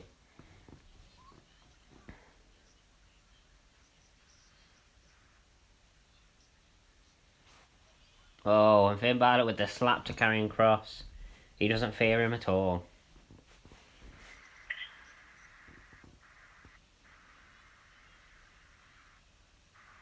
Oh my god, what was that scream?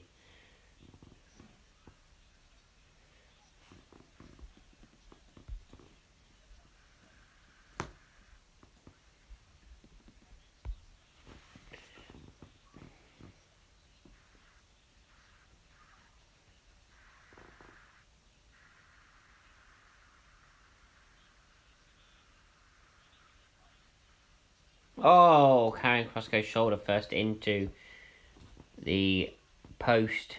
Don't believe that was the injured shoulder though. I think that was his other one.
Finn Balor been in control for most of this match so far.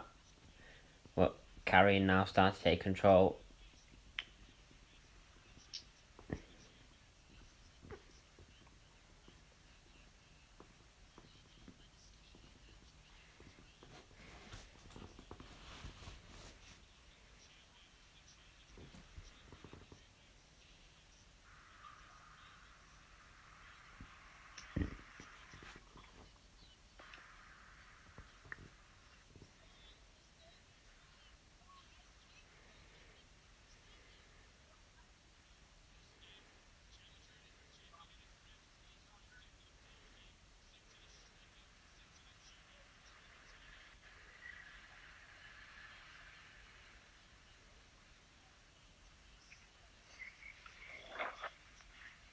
Slightly diverging off topic here, I did want to ask you both what you thought of the football result last night, Man United and Arsenal in the Europa League.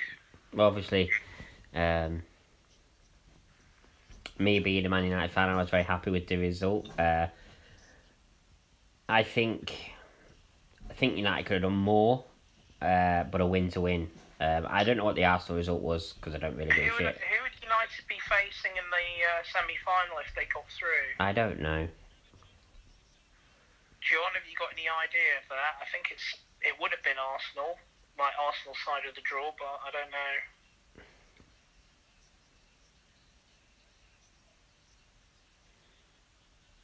Hello, John. John. I think John's left us. No, he's still in the call.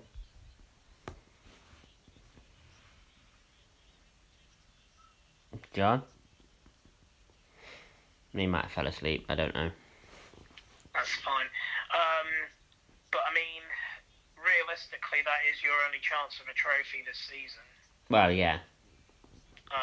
It is your only chance of a trophy. I mean, City only need, 3 or 4 more wins in the league to win the league. So,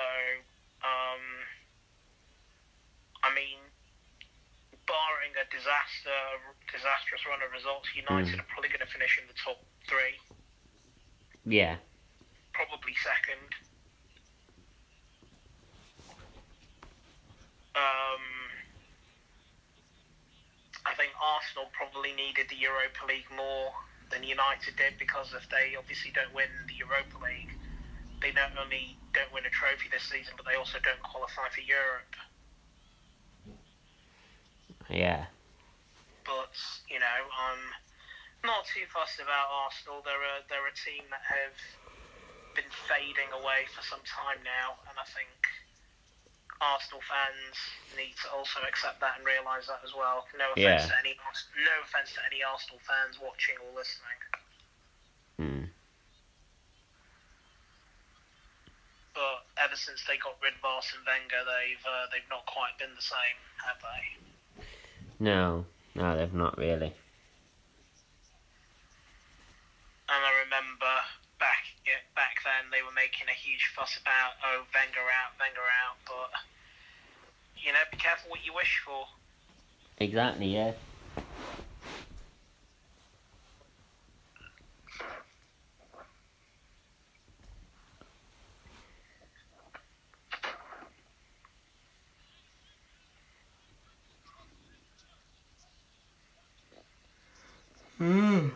God.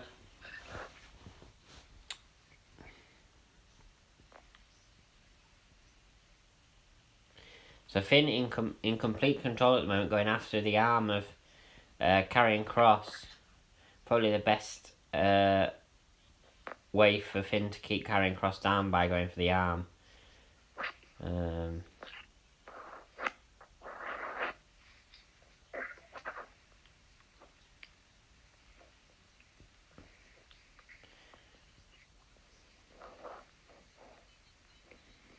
Oh, what a kick!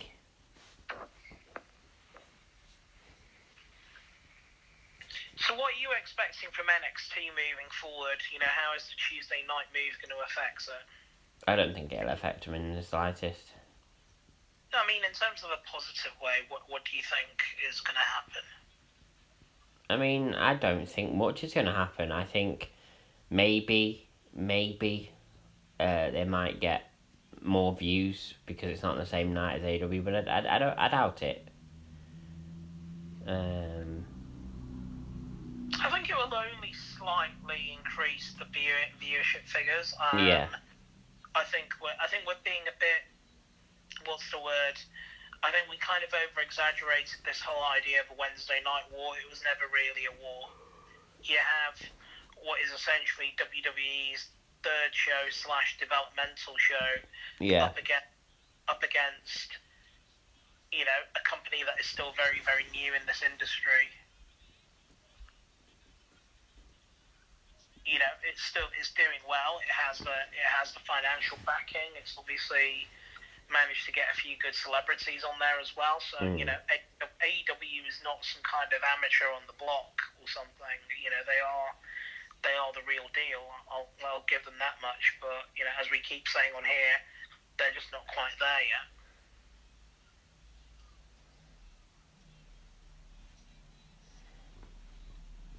So Karrion Kross has taken over in this match now. He just got a 2 count there after a brutal powerbomb.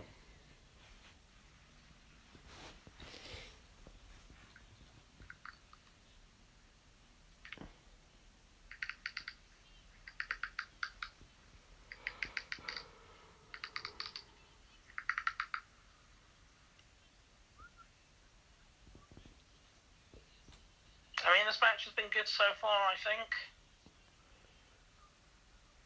Yeah, it has been good. I knew it would be good. Double stomp to the chest from Finn. And now a kick.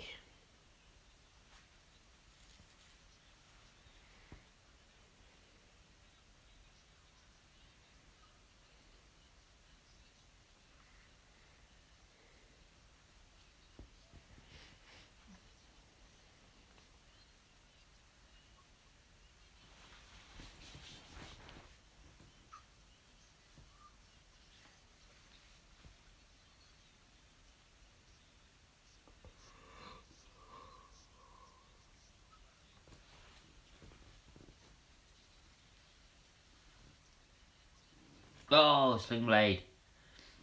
If I'm Finn Balor, what a move.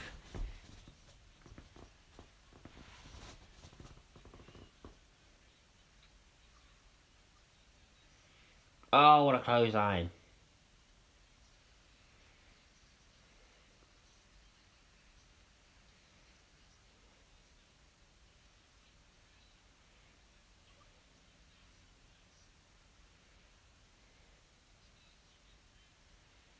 This match should be coming to a close soon, because the main event should be given a decent amount of time, in my opinion.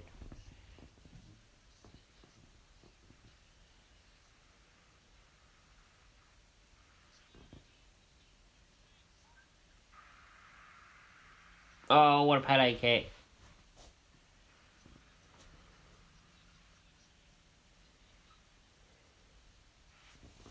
Oh.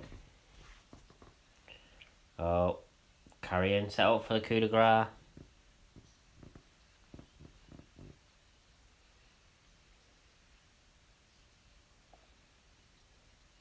The coup de grace!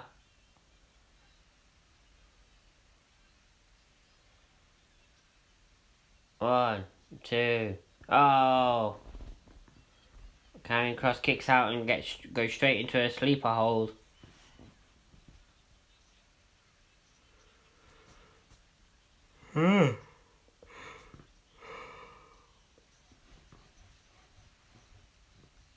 Finn trying to get up and get to the ropes before he fades. Oh, Finn rolls through, double stomp again.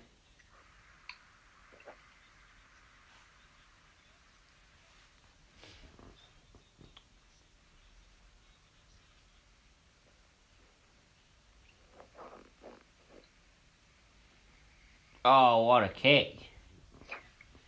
Finn Balor going after the ribs now.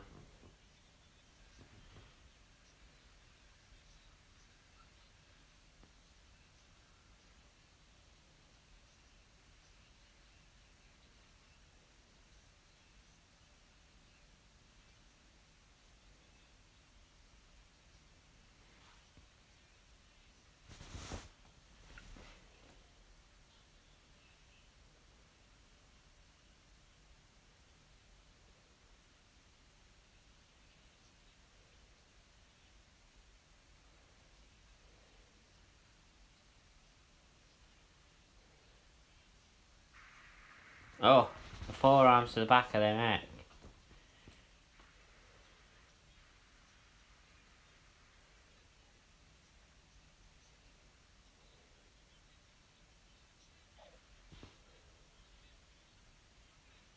German suplex as well.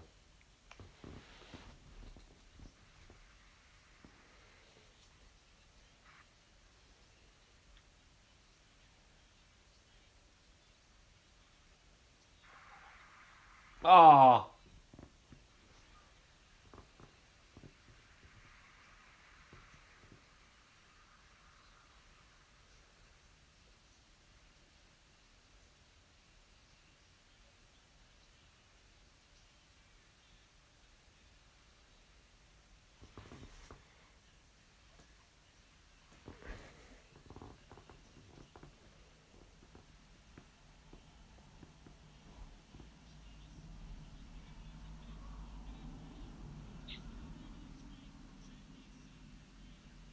Oh!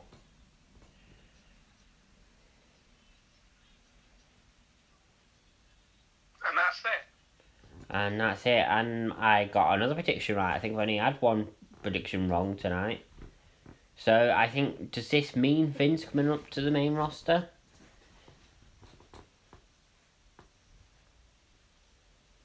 Perhaps. I hope so. Finn Balor's a good talent. He deserves better. And that's not to denigrate NXT, but, you know, NXT is basically the developmental brand. It's the third brand. You know, let's not forget Finn Balor was the inaugural Universal Champion. So he has main event talent. He deserves to be back up there at some stage. Yeah, definitely, I agree. And I do think, you know, a program between him and Edge is realistic. And indeed, if they wanted to drop the belt to somebody, Edge to drop the belt, Finn Balor would be a good person to kind of drop it to.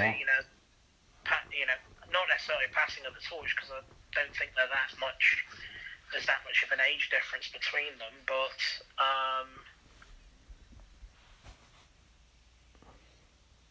What, not much of an age difference between Edge and Finn Balor? let me have a look. I'm pretty sure there is. Edge is about 40. Yeah, there's about... Finn is 39.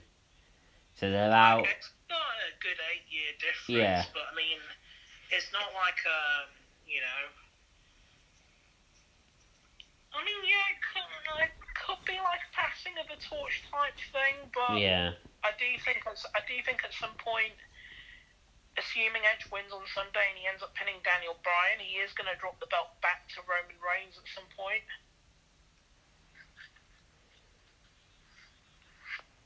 I mean, maybe.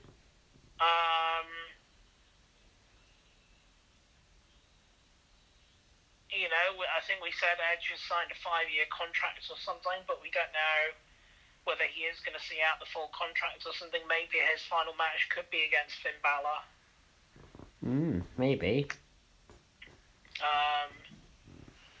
Him and Finn Balor could do a great match at a WrestleMania, but WrestleMania 38 or something. But there's lots of possibilities for the man.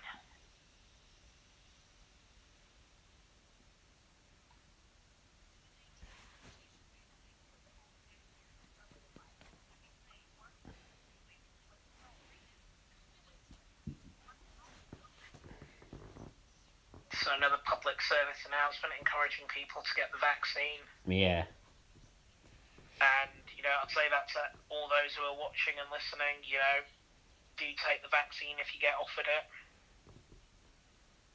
Definitely. I know there's been a bit of stuff in the news today about the Oxford vaccine and the risk of blood clots, but that is a very, very rare occurrence. Even the family of one of the patients who took the vaccine and ended up with a blood clot are still encouraging people to take the vaccine. So, yeah. Do get vaccinated, people. I'm sure you agree with me on that, Tom. Yeah. Yeah. This new thing with The Undertaker, NFT. Yeah, I was just going to mention that. I don't know what that's about, that new thing with Undertaker. Just wondering what this segment is with this little doggy. Oh. Frankie Monet. I don't know who that is.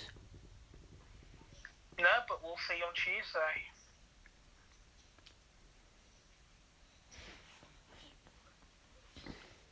Do you think one way of boosting NXT, or indeed, boosting up, say, some of the people who are like mid to lower card on SmackDown or Raw who just aren't getting enough appreciation at the moment, is to send them to NXT?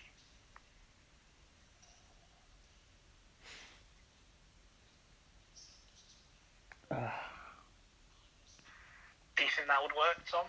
Sorry, repeat what you just said. I was listening to Escobar speaking. I said, sending some of the people who are lower mid-card on Raw or SmackDown who just aren't getting enough appreciation, maybe sending them to NXT to help boost NXT as well. Yeah, I mean, that wouldn't be a bad idea, in my opinion. I mean, they have done that recently, but, it would be great to see sometimes, a US title defense or an Intercontinental title defense on NXT. Oh, Io Shirai's still being advertised for next... Oh, no, she isn't. But she is in the promotional poster. Yeah. Did you see that? Alright, here we go. Unsanctioned match. This is going to be brutal. Did you just see that with Io Shirai? Yeah, on the post? I did. But does that mean she's still going to be there next Tuesday, or...? I mean, they're probably just doing that to kind of make it think that she's still going to be there, so that if there is a surprise at WrestleMania that Bayley does this thing, it'll be more of a surprise. You know what I mean? Maybe. Yeah, maybe they're trying to keep their cards close to their chest. There's also no reason why she couldn't still appear on NXT That's before true, yeah. going to Smack or Raw even.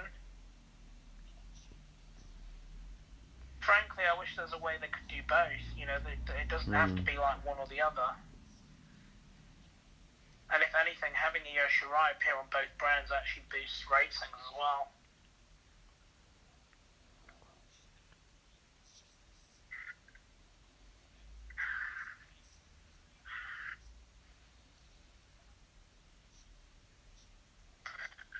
Interesting that the main event's not the title match. I mean, I think because of how much of a build this match has had, I think that's why they've made it the main event. And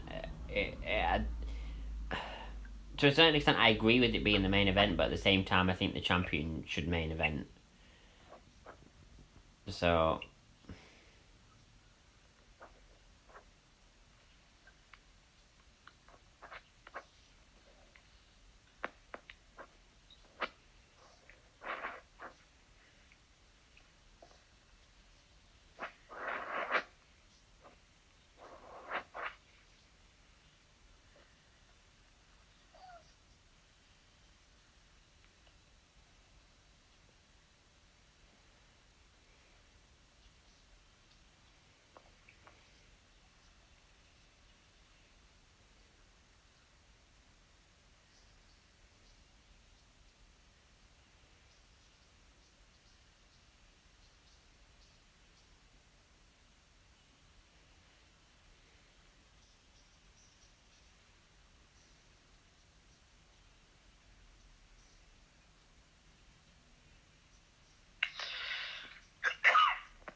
The co-main events, so they're still treating Finn Balor and Karrion Kross as one of the main events.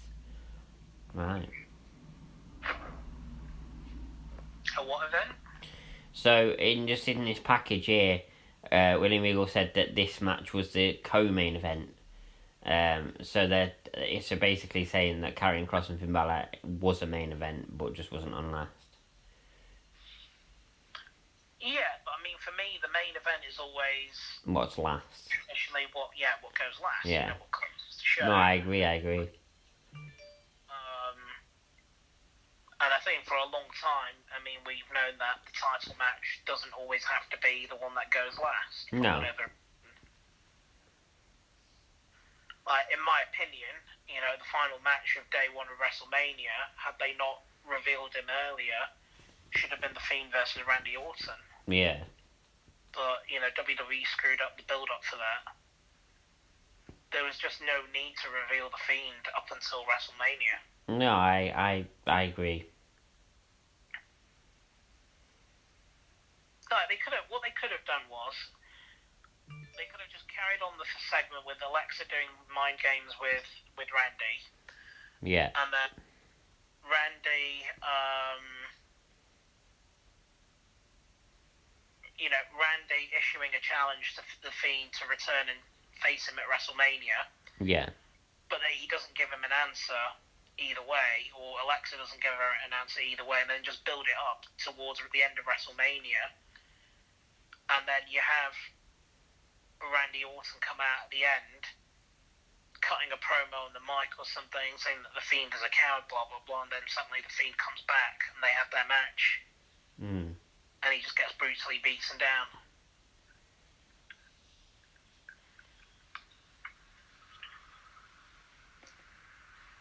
I like this. I like Caravali's music.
This is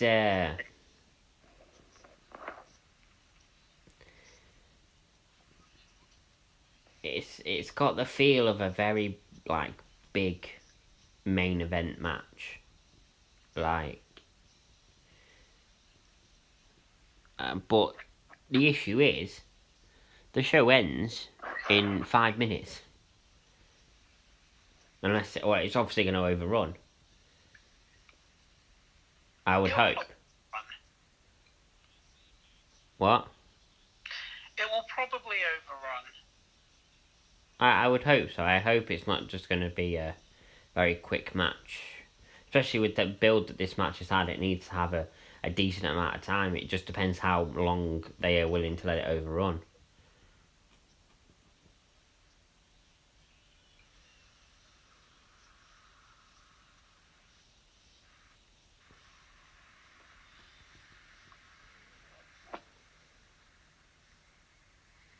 I am disappointed they've done the WrestleMania, what is essentially the WrestleMania undercard or pre-show on SmackDown. I mean, I'm not totally against it because at least it gives.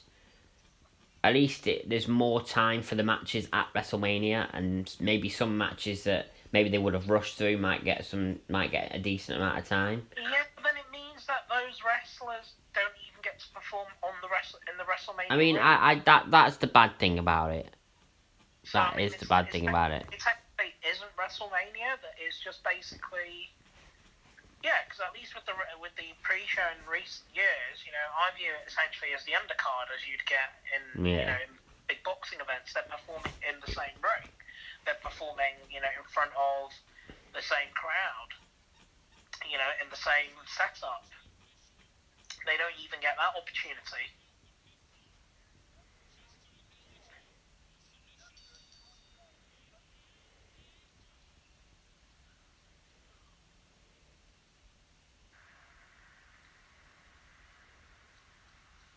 Now, they really have built this one up, haven't they? And Adam Cole getting big cheers here. I'm a bit shocked about that. He's supposed to be the heel in this. He's supposed to be the heel in this scenario. They're just going at it right from the off. Yeah, I knew this would happen. I mean, it's so personal, this match. That's how it should be. Feuds aren't really done like that anymore. Mm. Even Sheamus and Drew McIntyre, it didn't really. They weren't able to pull it off, in my opinion. No, it never really had that edge to it, did it? Like, it was really personal. I would rather they had kept Drew and Sheamus until WrestleMania. Yeah. Just had Bobby go against somebody else. Somebody who even if it was a squash match, if they could have taken an established star and had him beat them badly. But who else do you think Bobby could have faced and beaten if not Drew? I don't know. That's a good question. I'm not sure about that. I'll have to think of that.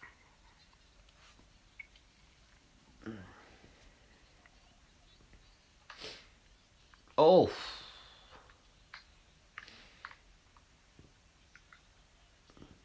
Maybe Corbin.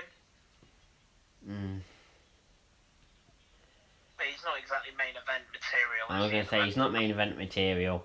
And you want matches at WrestleMania that people are going to buy tickets to see, that people are going to tune in to watch, and nobody's going to buy a ticket to see Baron Corbin or want to watch him. Well, actually, that's a lie. There is going to be Baron Corbin fans out there, surely, but no. But since he got that victory over Kurt Angle in that retirement match, he hasn't really gone further than that, in my opinion. No, I think they need to repackage him because he's had this King gimmick for long enough. Well, he won King of the Ring, didn't he? He did win King of the Ring. That was like 2 years ago, if not longer. Well, they've not had a King of the Ring since then, have they? Well, no, but that doesn't mean they have to continue the King gimmick. No, but what I'm saying is that hopefully they will do another King of the Ring sometime soon. Yeah. Have him lose his title, and then that's an opportunity to repackage him. But even with the King gimmick, they weren't able to capture the humour of that like they No. had with Booker T. With Exactly, King Booker. yeah. It just didn't work. I mean, that would have been a good segment, having King Booker and King Corbin face each other just backstage or something. Because I actually quite like, he's somebody I didn't like at first, but he's someone I've warmed to over time, Baron Corbin. He just... My issue with Baron Corbin, I just find him so boring. Like, literally, so boring. I don't like his in-ring style, I just think his in-ring style is boring. Like, nothing about him makes me think, oh, I can't wait for this match. Like, even if he's against somebody that I really like, I'm still like, oh, don't really want to watch it. Even though I really like the person he's against, don't really want to watch this because Baron Corbin's in it.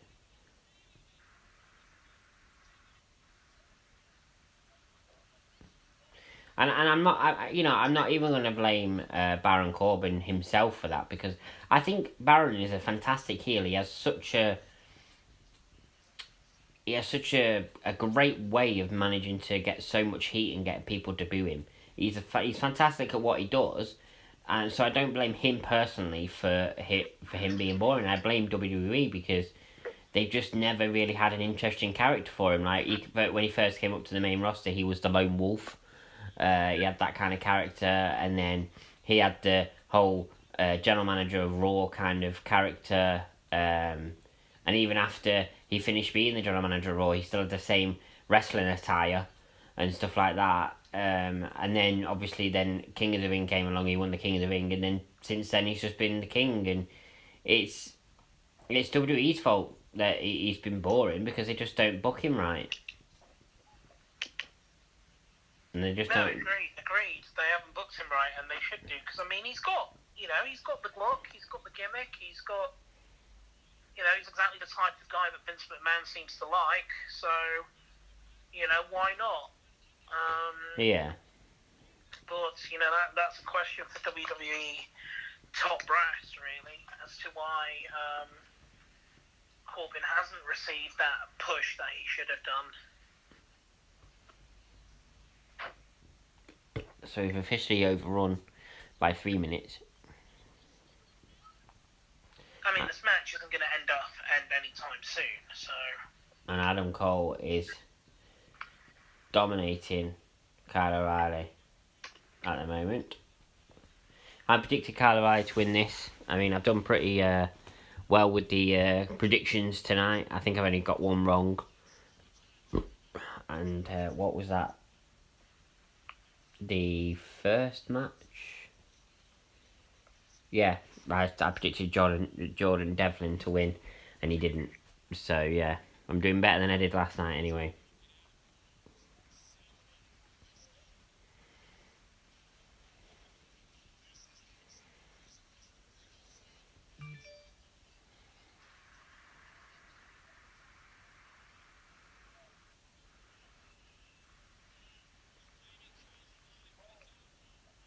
Oh, net breaker onto the chair.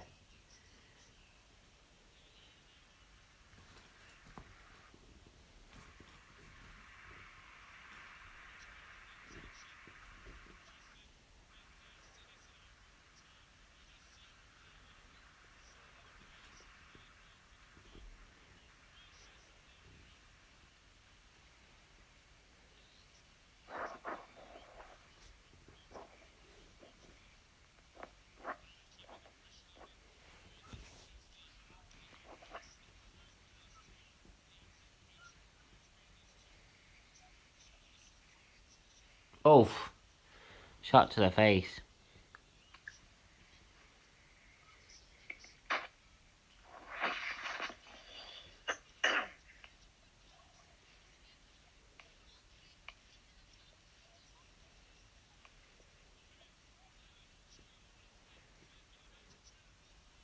Oh, alright, he's got an armbar in. Oof.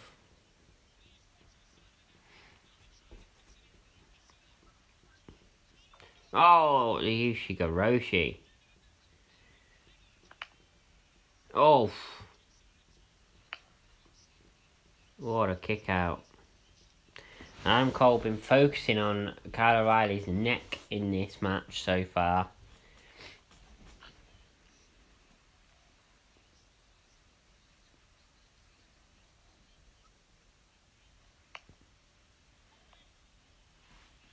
Adam Cole saying he made Kyle O'Reilly. I mean, can't even argue. Really? Oh, what a kick.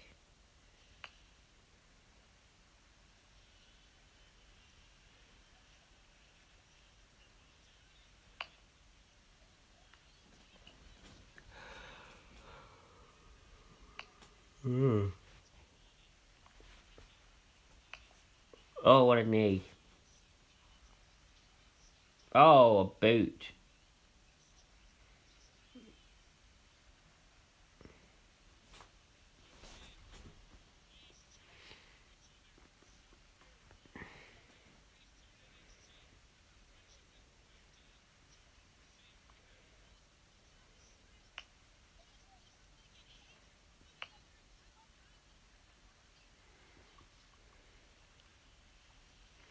We want tables. That's what the crowd are chanting at the moment. Surprised we haven't seen a table yet. All we've seen is chairs, really.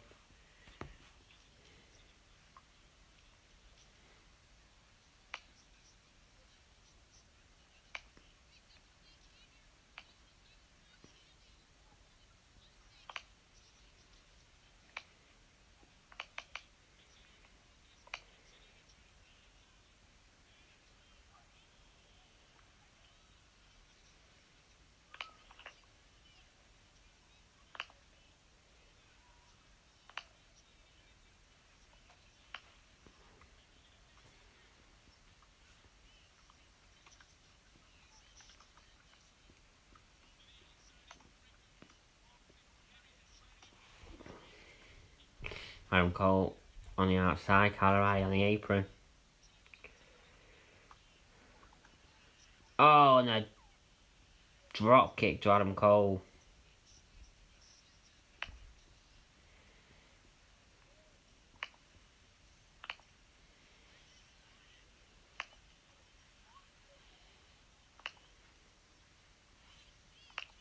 And this has been a great match so far. A great main event.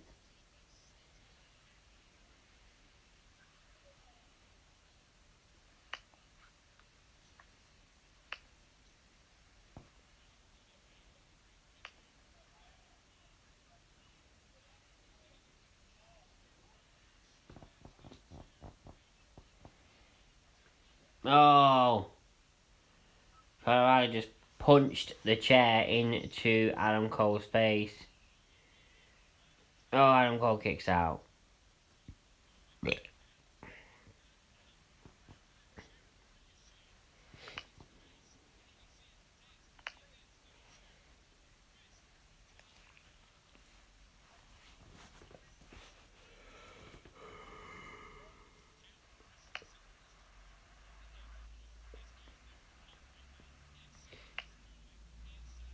Oh, Kyle O'Reilly pulling a chain out from under the ring. What's he gonna do with it?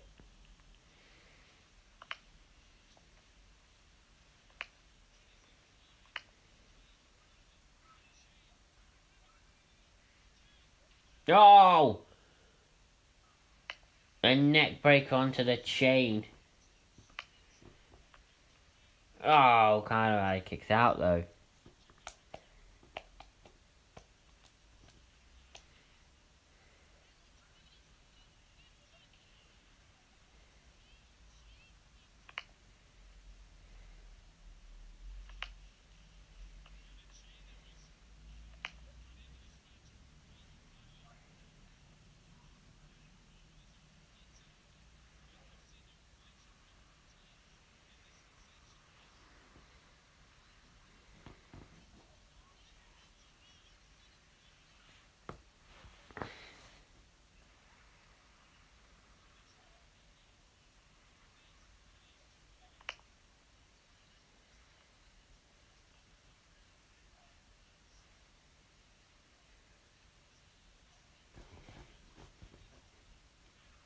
forearm. Adam Cole's down.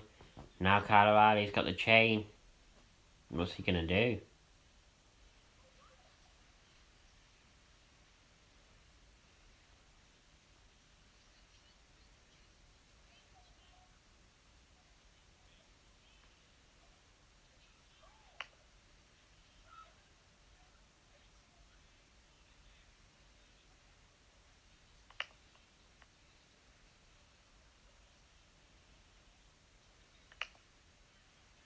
Figure 4, Adam Cole with the chain as well. Kyle O'Reilly is gonna attack.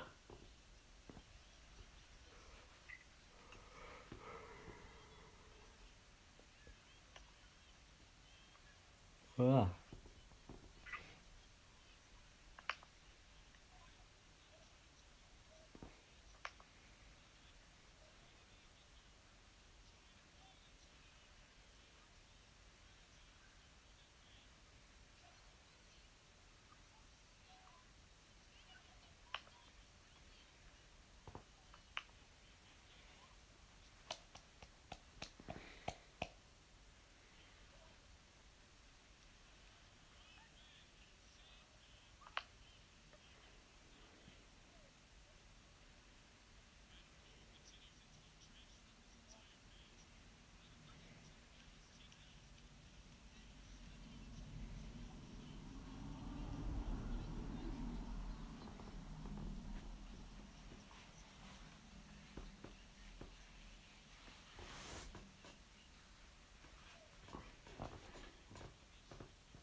That was a brutal move. The backbreaker, backstabber. Oh, Kyle O'Reilly kicks out still. I don't know how he kicked out of that. That was brutal.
Kyle O'Reilly with the forearm.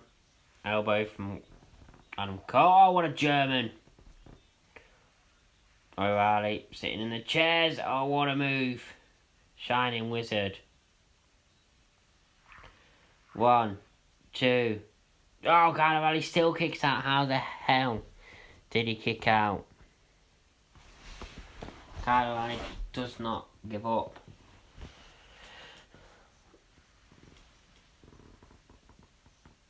Kyle O'Reilly has gone through some shit in this match. I mean, I knew this was going to be brutal. The only thing that would make this match better would be some blood. Probably won't get that though, unfortunately. But it would definitely be better. What's Adam Cole got planned? He's setting the steps up on the outside.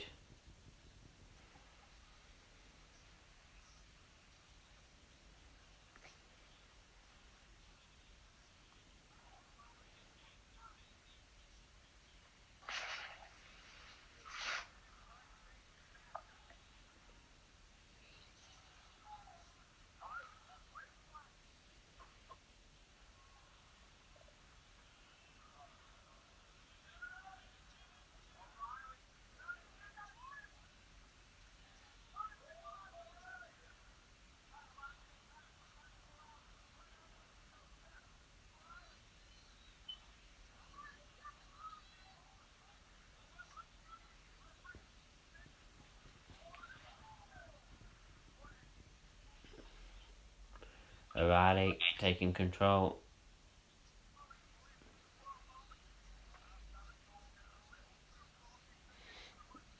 They've overrun quite a bit tonight.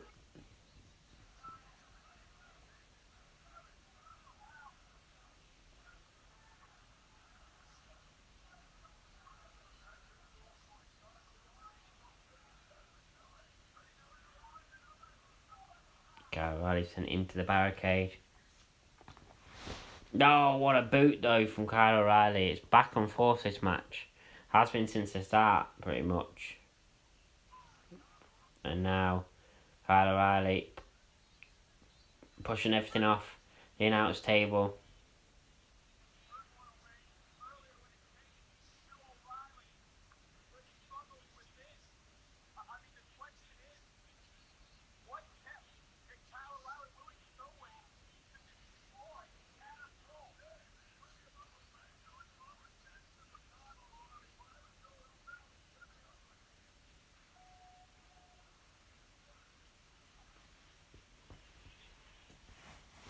They're both standing on top of the announce table. What's going to happen?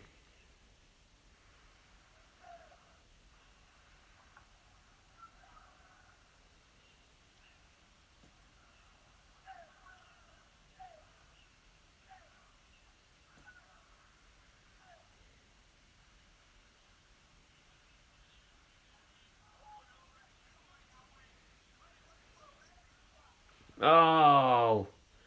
The table didn't even collapse. It didn't even go. Didn't even break. I bet that was painful.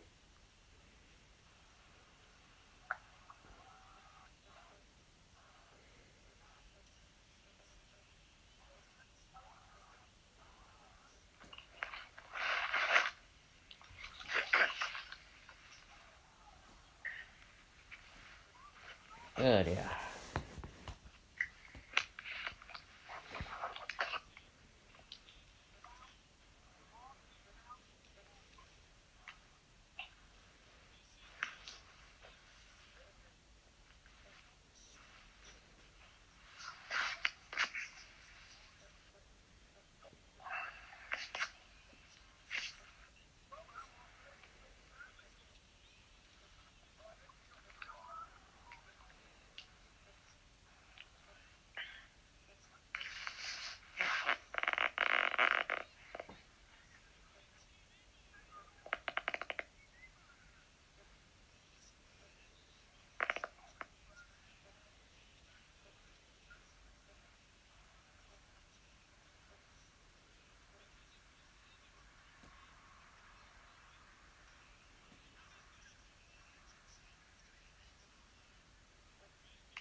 No, Adam Cole's got a toolbox.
This match has been given a decent length of time, and so it should have.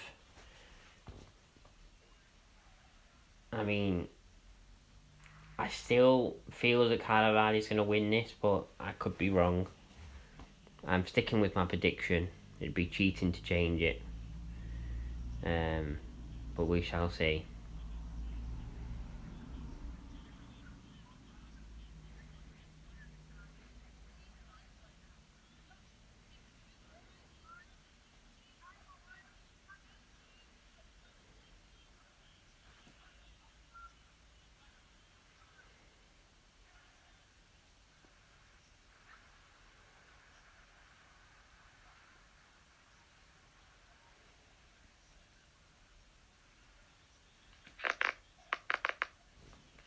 Kyle O'Reilly with the triangle choke on.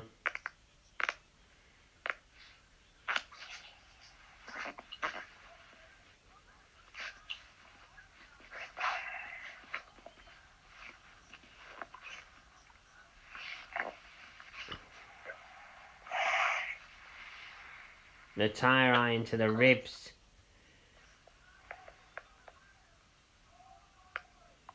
And Kyle O'Reilly writhing around in pain.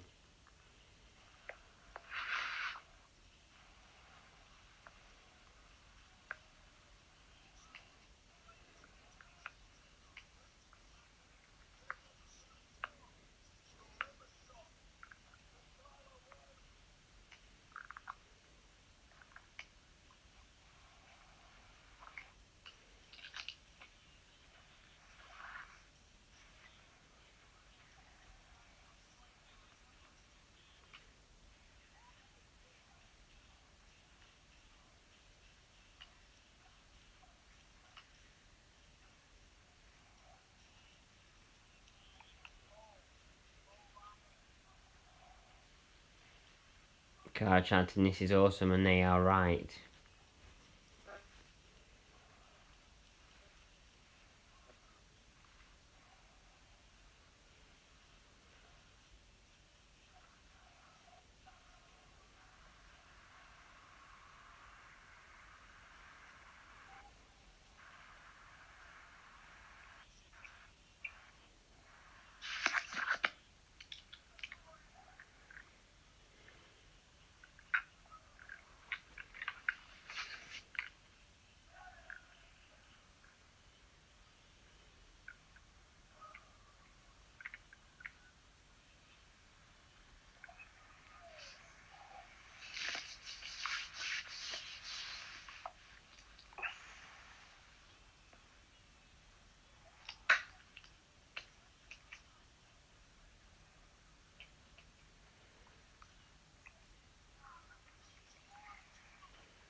Oh, Kyle O'Reilly kicks out again.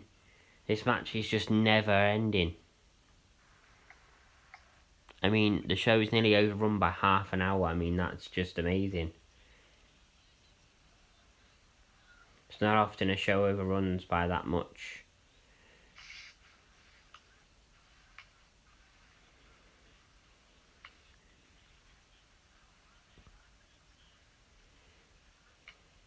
I don't think it was meant to. I don't think this was an overrun, to be honest. It is because it was supposed to end at 3. I did check the times. Where did it say it was going to end at 3? On the network schedule. Oh! Adam Cole knocks the referee out.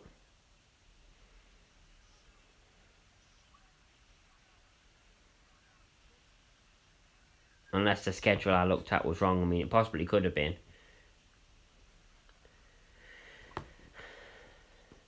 The crowd chanting, "You deserve it," to the ref. Because he got punched. That's not very nice. No, it's not. Adam Cole looking for Panama Sunrise.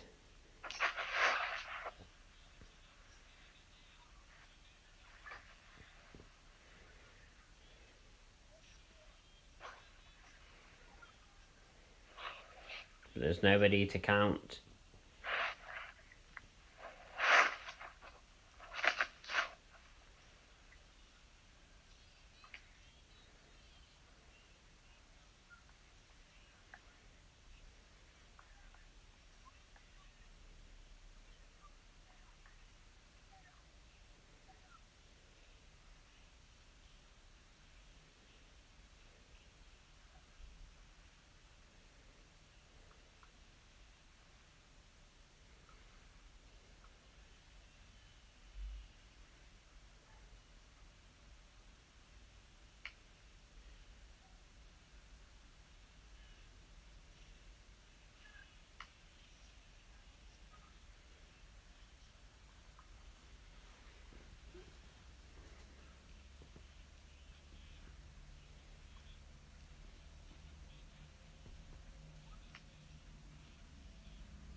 Oh, Adam Cole chucks the chair at Kyle O'Reilly's head.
Oh my god.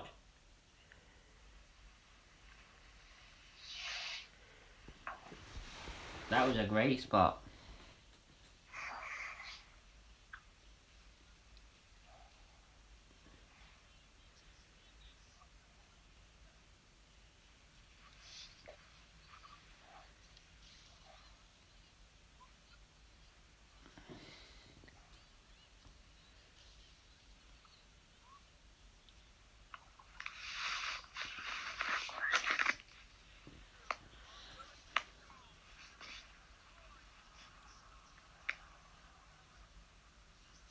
And we've got blood.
suplex onto the steel steps.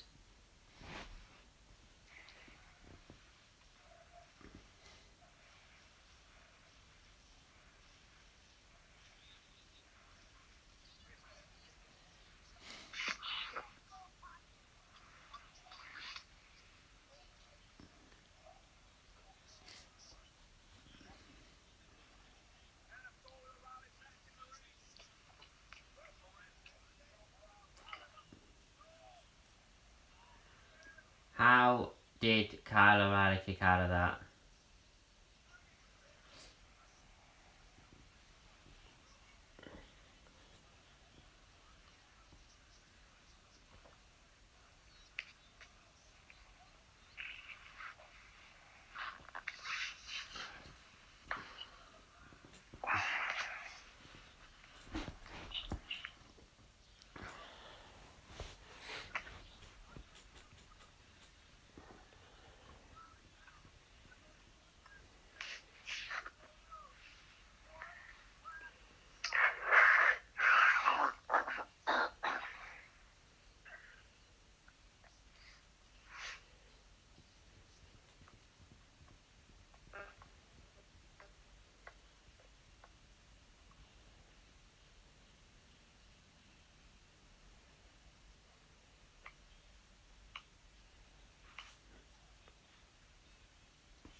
I mean, this match has been given about half an hour so far. I mean, I think it's right that it's been given this long, especially with how personal it is and how much it's been built up.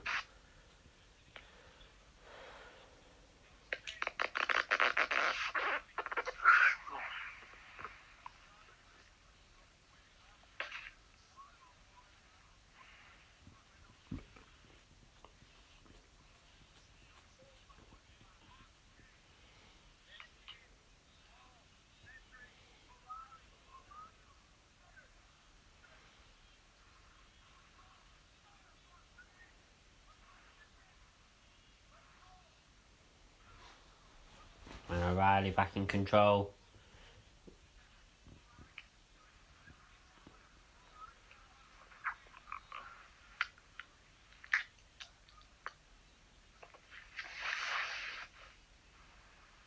The last shot. Adam Cole's own finisher. Oh my god. This match is never ending.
The low blow from Kyle O'Reilly.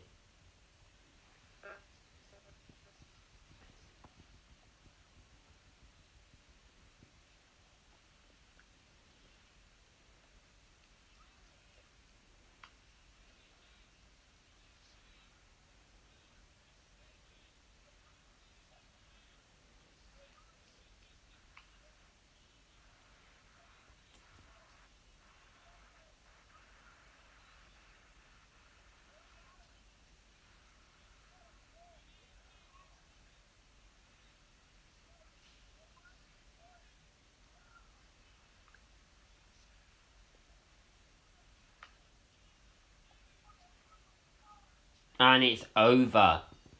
Wow. That match was nearly given 40 minutes. And I predicted Kyle O'Reilly would win, and I was right. God.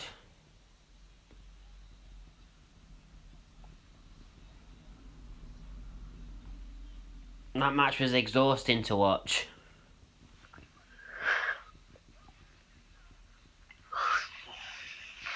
Yeah, there we go, Kyle O'Reilly. Hold on. John's back. Yep.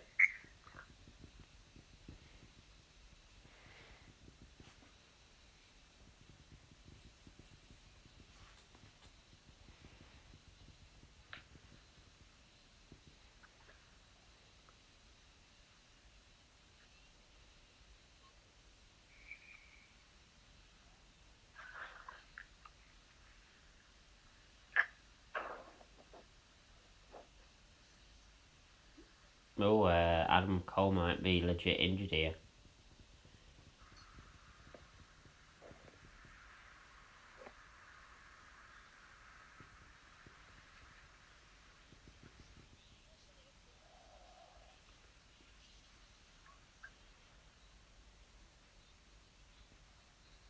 Alright guys, thanks for having me on tonight. I'm going to hit the stuff now. Okay. Alright guys, I'll speak to you tomorrow, I'm sure. Speak to you soon. Bye-bye. Bye.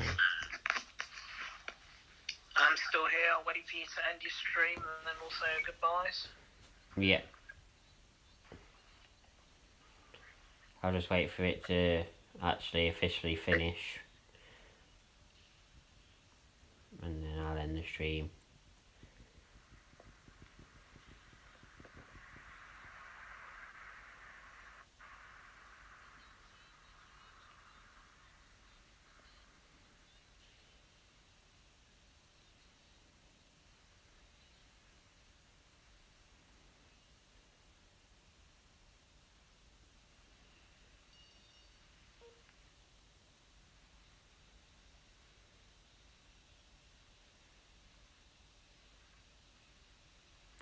Adam Cole being stretchered.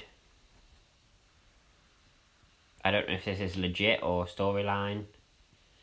They seem to be in some sort of rush, so I think it might be legit, you know.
And there we go. The show has finished.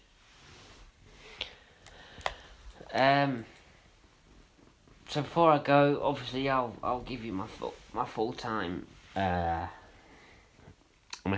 score.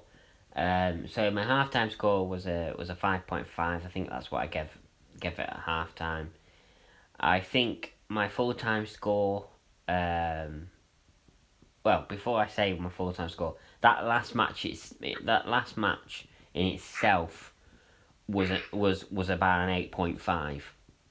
It was an amazing match. It went on for nearly 40 minutes. So many good spots in the match. Great storytelling. You know, such a personal, brutal match. We got a little bit of blood. You know, there's a bit of everything. You know, so yeah, that match alone gets an 8.5. But the whole pay per view in itself, I would say out of the 5 matches that were on tonight, I enjoyed 4 of them. So if you're thinking about it in that way, I enjoyed 4 of the matches. So I would probably give it.